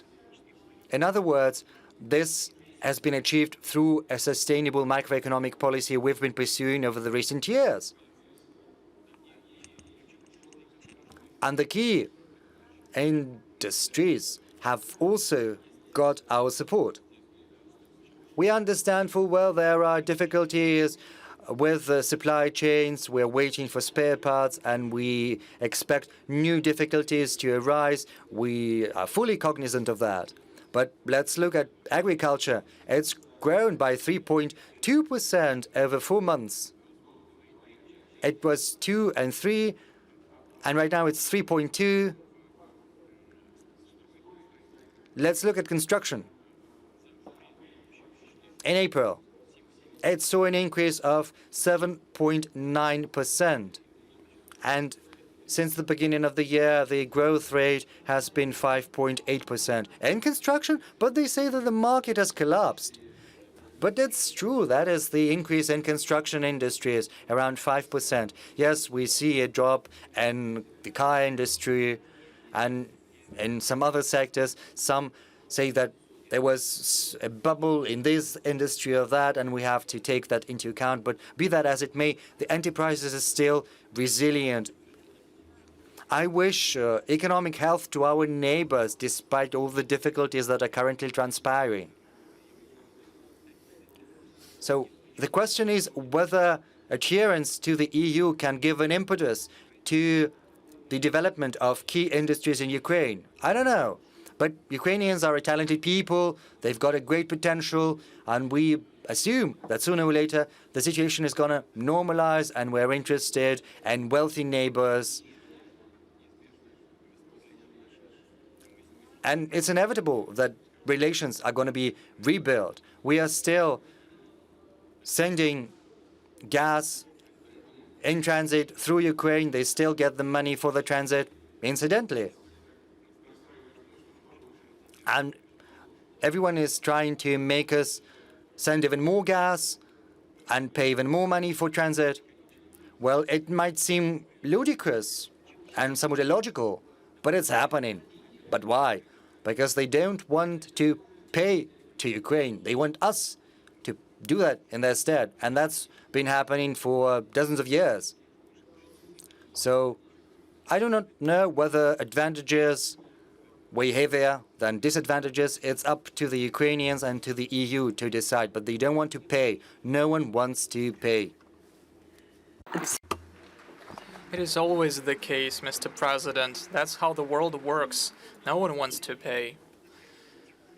It's also true that relations are very volatile and they are rapidly changing. If we talk about normalizing relations, you know the thing. What was the problem with 2014 and the coup d'etat in Ukraine? The problem was that former President Yanukovych said that he needed some time to think about the principles of the associated membership of Ukraine in the European Union. The question is why. If you take a look at the principles and demands put forward to Ukraine in order for it to be a membership, to associated member, many of those demands are redundant. They were redundant, and many of them were harmful. They were bound to destroy certain areas of Ukrainian industry. They opened up the customs gates of Ukraine to cheap goods from Europe, and it would be impossible to work in these conditions for Ukrainian entrepreneurs. It was the case. Yanukovych didn't say that he didn't want to join the European Union. He said that it was necessary to work on the parameters, but they wanted Ukraine to join immediately. And it led to those crises in airplane construction, navigation, etc., etc. But no one needs Ukraine manufacturing competitive aircraft production. In the past, civilian and military aircraft were equipped with Ukraine-produced motors, and now no one needs those motors. And it leads to the collapse of the aviation. No one needs Ukrainian aviation. Boeing doesn't need competitors from Ukraine. Neon is needed from Ukraine, everyone says. Well, apart from the forest, from the Carpathians, and wheat and corn, no one needs any other resources from Ukraine than that. This is a very subtle matter. Nevertheless, they want to join it. Okay, it's up to you, but there are a lot of problems. Regarding relations, you said that the relations will normalize, but relations are volatile. Let's imagine 20 years ago our relations inside our country with the Chechen Republic, and now the Chechen people are fighting hand in hand with Russians. So we see that the relations are changing. Let's take a wider look. When it all ends, whether the world will it become more safe, secure? Will it become safer and secure, more secure for us? Because on the border with Ukraine or Poland, no one knows what the border will be. So on our border there will be a more reinforced and unfriendly NATO at our borders. Will it be more secure? Or, as you have said, it is impossible to agree on anything with them. It's impossible to respect commitments reached. And as you said, we are just taking back what is ours. I know a lot of people, they really wanted you to say that, and you said it. Yes, indeed, it is the case. I openly, publicly stated that the Soviet Union is historically it is Russia, but it happened that it collapsed, and I would like to stress that we treated the sovereign processes in the former Soviet Union with respect. We have always treated them with respect. We are allies, we are brothers with Kazakhstan. We are members of the same military bloc, the CSTO. We are members of the same economic organization. Who in Russia can even imagine spoiling relations with Kazakhstan on any issue? This is nonsense. We are in favor of strengthening our relations with Kazakhstan. The same would be the case with Ukraine. If we had had allied or partnership relations with Ukraine, no one would have never thought, and there would have never been problems with Crimea, because if Russian-speaking population rights had been respected, then no one would have thought that what we see would happen. But they all did it with their own arms. And the nationalism that was cherished in the Soviet Union,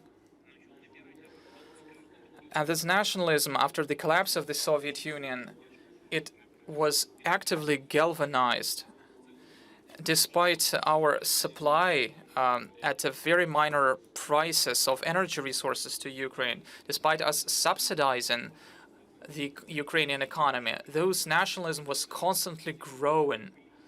And why? Because of the ambitions of a narrow group of people, of those who follow the ideas of Bandera. And that's it. If we had had normal relations, that this tragedy would have never happened. I assure you. But we are not the ones to be blamed for it. As for the future, first of all, we are ready to build relations with everyone, despite what's happening today. And secondly, our security guarantees are our army and our fleet. They are the main guarantors. As we remember, they are our only allies. Mr. Putin, it's unpleasant to think about it, but why is it so hard for us to build relations with the Axis? It's always difficult to deal with the Axis, but is it about Ukraine? So is it the problem was that Ukraine was charmed from outside, or we can also be blamed? We are also guilty. And I have also a question to the president of Kazakhstan. Do you have the impression that Russia could have paid a lot more attention, or something like that? It's a question to you both. Of course. Firstly, you have just said that we are taking back what's ours. Historically, the territories on the Black Sea coast, we're not claiming that they should go back to Russia, but this Novorossiya region, it emerged after a few wars with the Turkish Empire. What Ukraine are we talking about it? What does Ukraine have to do with it? It has absolutely nothing to do with it. Western parts of Ukraine joined Ukraine after the Second World War. Stalin took those parts from Poland, Romania, and gave it to Ukraine. And it gave Poland eastern parts of Germany. Territories to the left of Dnipro. How it emerged? Ukraine came to Russia having three territories: Kiev, the Kiev Oblast, Zhytomyr, and Chernigov. It was 1,545, the year 1,645 or something. And everything that happened when the USSR emerged in the 20th century, all the territories that Ukraine has now, they were all presented as a gift by Lenin. Donbass was first decided to be part of the Russian Socialist Republic, but then the decision was overruled, and so they gave it to Ukraine in order to increase the proletariat share in Ukraine. But the situation has changed. Yes, we have agreed to it. We respected everything. You say maybe we should have acted differently. Well, maybe, but when the USSR collapsed, people proceeded from the assumption that the friendship would last, that we would have normal relations between former Soviet Union countries. But unfortunately, despite our desire to cooperate in these frameworks, we have only received, all we have received are the demands to step up our economic support. We did everything we could. In the 1990s, Russia was in a very difficult situation, but nevertheless, we provided loans, cheap energy, and from decades to decades, we were ready to cooperate in the key industrial areas: aircraft building, naval construction, and I don't think that we could have done more. And despite all of it, a group of people who de facto came to power forcefully or influenced the leadership, it determined the development, the way for development, and then they declared a certain civilization choice in order to preserve the green they have in foreign banks. Excuse me for this expression. And then they faced prosecutions even in their own country. They are blamed for everything as part of the internal political struggle. You have asked about Ukraine joining the EU. They may join it, but do not pose any threat to us. And we don't want them to harm those people who believe to be part believe that they are part of a Russian culture, of a Russian language culture. We have never interfered into it. We have never done it. But everything that was done in this regard was done to create the most, by them, was to create the best possible conditions to protect those money that were stolen from the Ukrainians. I remember very well all those discussions on the prices on energy, discussions on loans. I really don't understand what we could have done more. I think that we have done everything that we could in order to facilitate the development of interstate relations. Thank you. I have an economic question on economy, technology, and philosophy. There is no ready-made answer to it, but as we're talking about the economy and the future in general, this week we received a piece of news that Google fired an engineer who was in charge of creating the AI. And as this engineer claims that this AI became a sane creature. And I've read a dialogue between this engineer and the AI. And the AI that has allegedly become sentient. The AI said that I don't like my place in the world. I think that I'm being abused by humans. He said that he understood that he was much more intelligent than people. So this was a very independent creature indeed. So this engineer was fired, but the technical director of Google says that by 2030, there will have been a massive market of introducing chips to human brain, and that humans will cease to be humans, and they will become the artificial intelligence. And by 2045, the world will have reached technological singularity, meaning that people will cease to control and to understand the artificial intelligence that they will have created. By that time, I will have been 65 years old, and I don't want to live in this kind of world. So the question is, for thousands of years, humanity thought that progress was good. Even now, we think that progress is cool, but maybe there is a certain point which limits the progress. Maybe it is today. Of course, we need progress in medicine, in environment, in food. Of course, thousands of years of progress improved the lives of human beings. But will it be the case in the future? And maybe this technologically lagging behind, maybe it's not that bad. Maybe we need to take a step back technologically to take a look what's going to happen with those creatures, and then to decide in which way we would like to develop. The question to both of you. I am completely confident that the progress will be developing in the future. And many years ago, representatives from Kazakhstan to reach St. Petersburg, it took them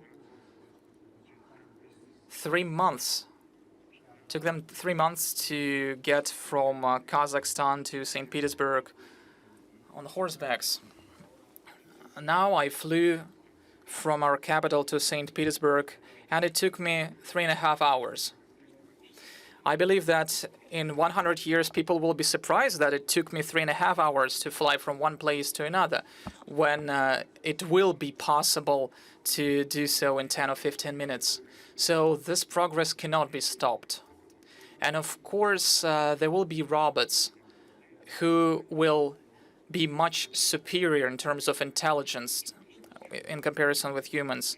But whether they will have empathy, whether they will have feelings, This is a matter of discussion today.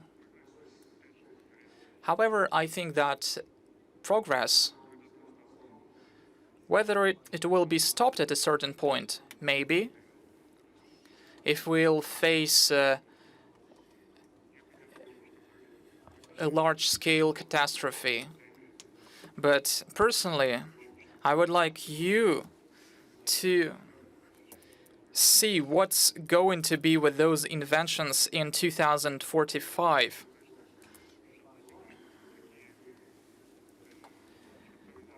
I hope that such intelligent people, I hope they will have the opportunities to work in our countries, in Kazakhstan and Russia. Unfortunately, they promote progress in other countries. The problem is that they leave Kazakhstan and Russia to work in other countries. I think that we need to resolve this issue. But on an everyday basis, we understand that we face the artificial intelligence in our everyday life. And many years ago, the artificial intelligence beat Kasparov in a chess game. But after that, the chess tournaments remained relevant. Thank you for mentioning it, but the technical director of Google, who predicted all this by 2045, it was him who said that by that year, in the past, he said that the artificial intelligence would eventually beat a human being. So now we understand that computers are already more intelligent than humans, and computers are widely spread in our everyday life. Going back, I would like to highlight that Russia is the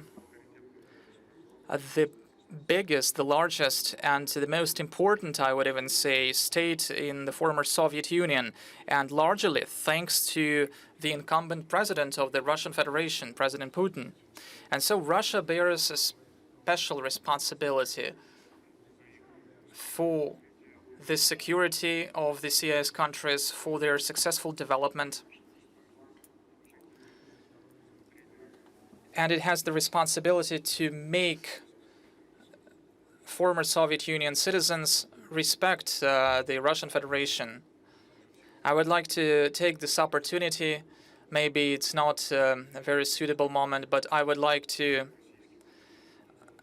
put forward certain grievances towards a number of MPs of Russia with regards to their statement against Kazakhstan, as well as with regards to statements of cultural figures. And I would like to thank President Putin for stating the position of the Russian leadership, position on Kazakhstan. Indeed,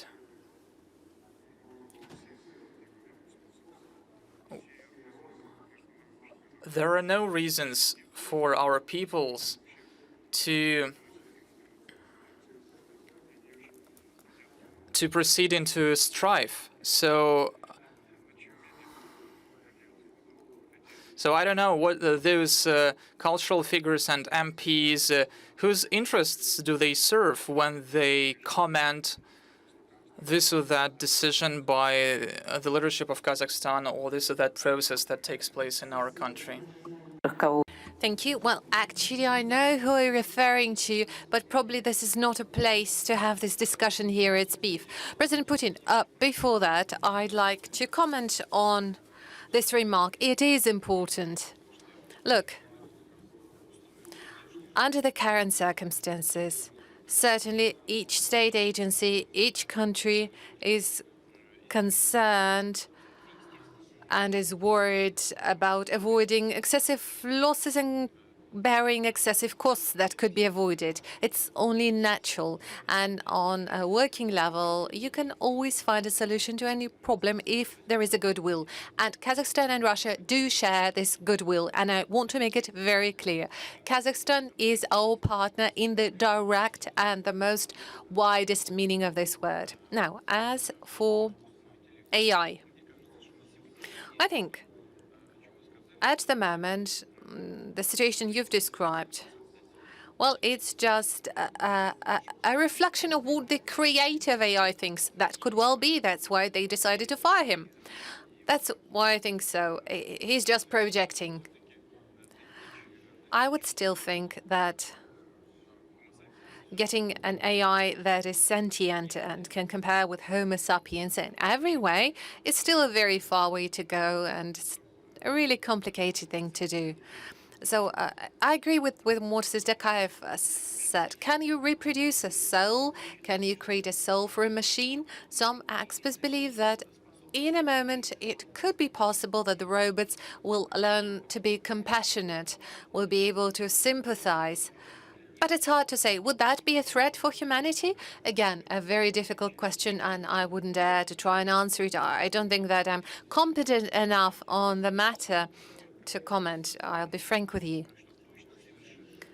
But something that I'm absolutely convinced of, and that was already mentioned by President Tokayev, you can't stop this process, and you have to take it as something given. You can't stop the sunrise or the sunset. Let's see, at a certain moment, China invented the gunpowder and kept the recipe a secret. But you can't do that forever. You can't stop it from getting known. The same applies to nuclear technologies or anything else. You cannot stop progress. And you shouldn't really try. You shouldn't try and stop the sun from rising. You have to think how to deal with it, whether you want to go sunbathing today or maybe rather not. But the sun will rise anyway. So do you want to grow grain on specific territories, or you want to cultivate something else? So you have to take some things for granted. If something is inevitable, you have to learn to live with it and not to stop it or slow it down. If we try to slow it down, we will not succeed. However, if we realize that it is inevitable, then we will search for the options to make use of it to the advantage of the whole humankind, of those achievements of the progress, and I guess this is the way to go. You know, some experts some medical experts would disagree and say that even a human capacity to show compassion is only conditioned by oxytocin, serotonin, and some neural reactions, a number of hormones, or a reverse connection of serotonin, and can easily be adjusted by pills, by hormones. You're compassionate one day and you're not capable of showing compassion. Yeah, but still we have hormones. Machines don't have them. They probably could have some substitutes to that, but not at the moment. Well, maybe thank God. I'm told that we need to wrap up at this stage. Who is saying you? The bosses? Yes. Not your bosses, mine. So, bosses of this forum, I would say, and temporarily I am at their disposal in the course of those hours that I have the pleasure to moderate this session.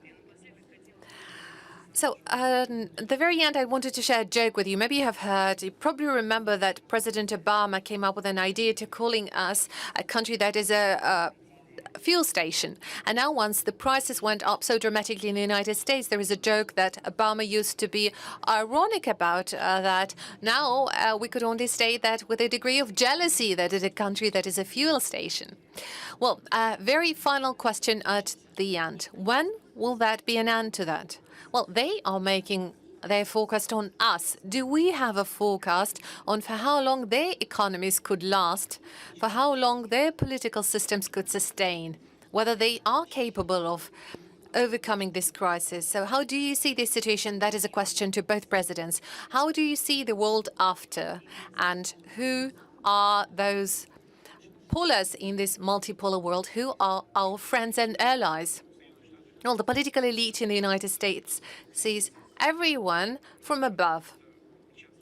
And frequently, internally, they treat everyone with a lot of self-confidence, and they think so well of themselves, but not the others. And it's definitely not a proof to the fact that United States could a superpower. It is a country that has been in existence for 300 years and has become a world leader. That is certainly a reason to respect them. And I have no doubt that the United States is a country having a big future in front of them. But there are internal problems and there are mistakes being made by the ruling elites.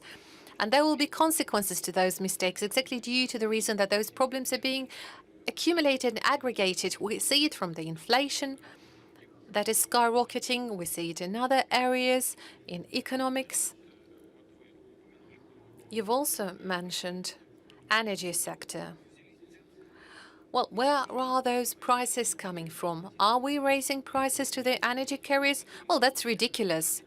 There are energy experts in this room, people who worked in the oil and gas all their lives. Are we raising prices? No, the market is doing that. And who is ruling this market? Them.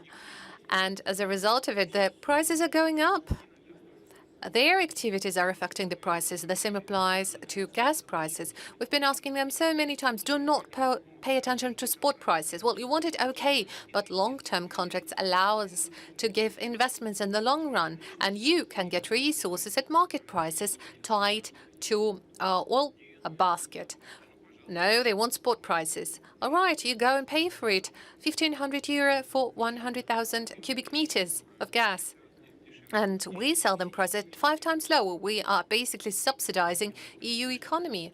And the same applies to the United States. All I'm saying that those controversies are constantly increasing. And if this policy goes on like this, they will keep aggravating. But I still think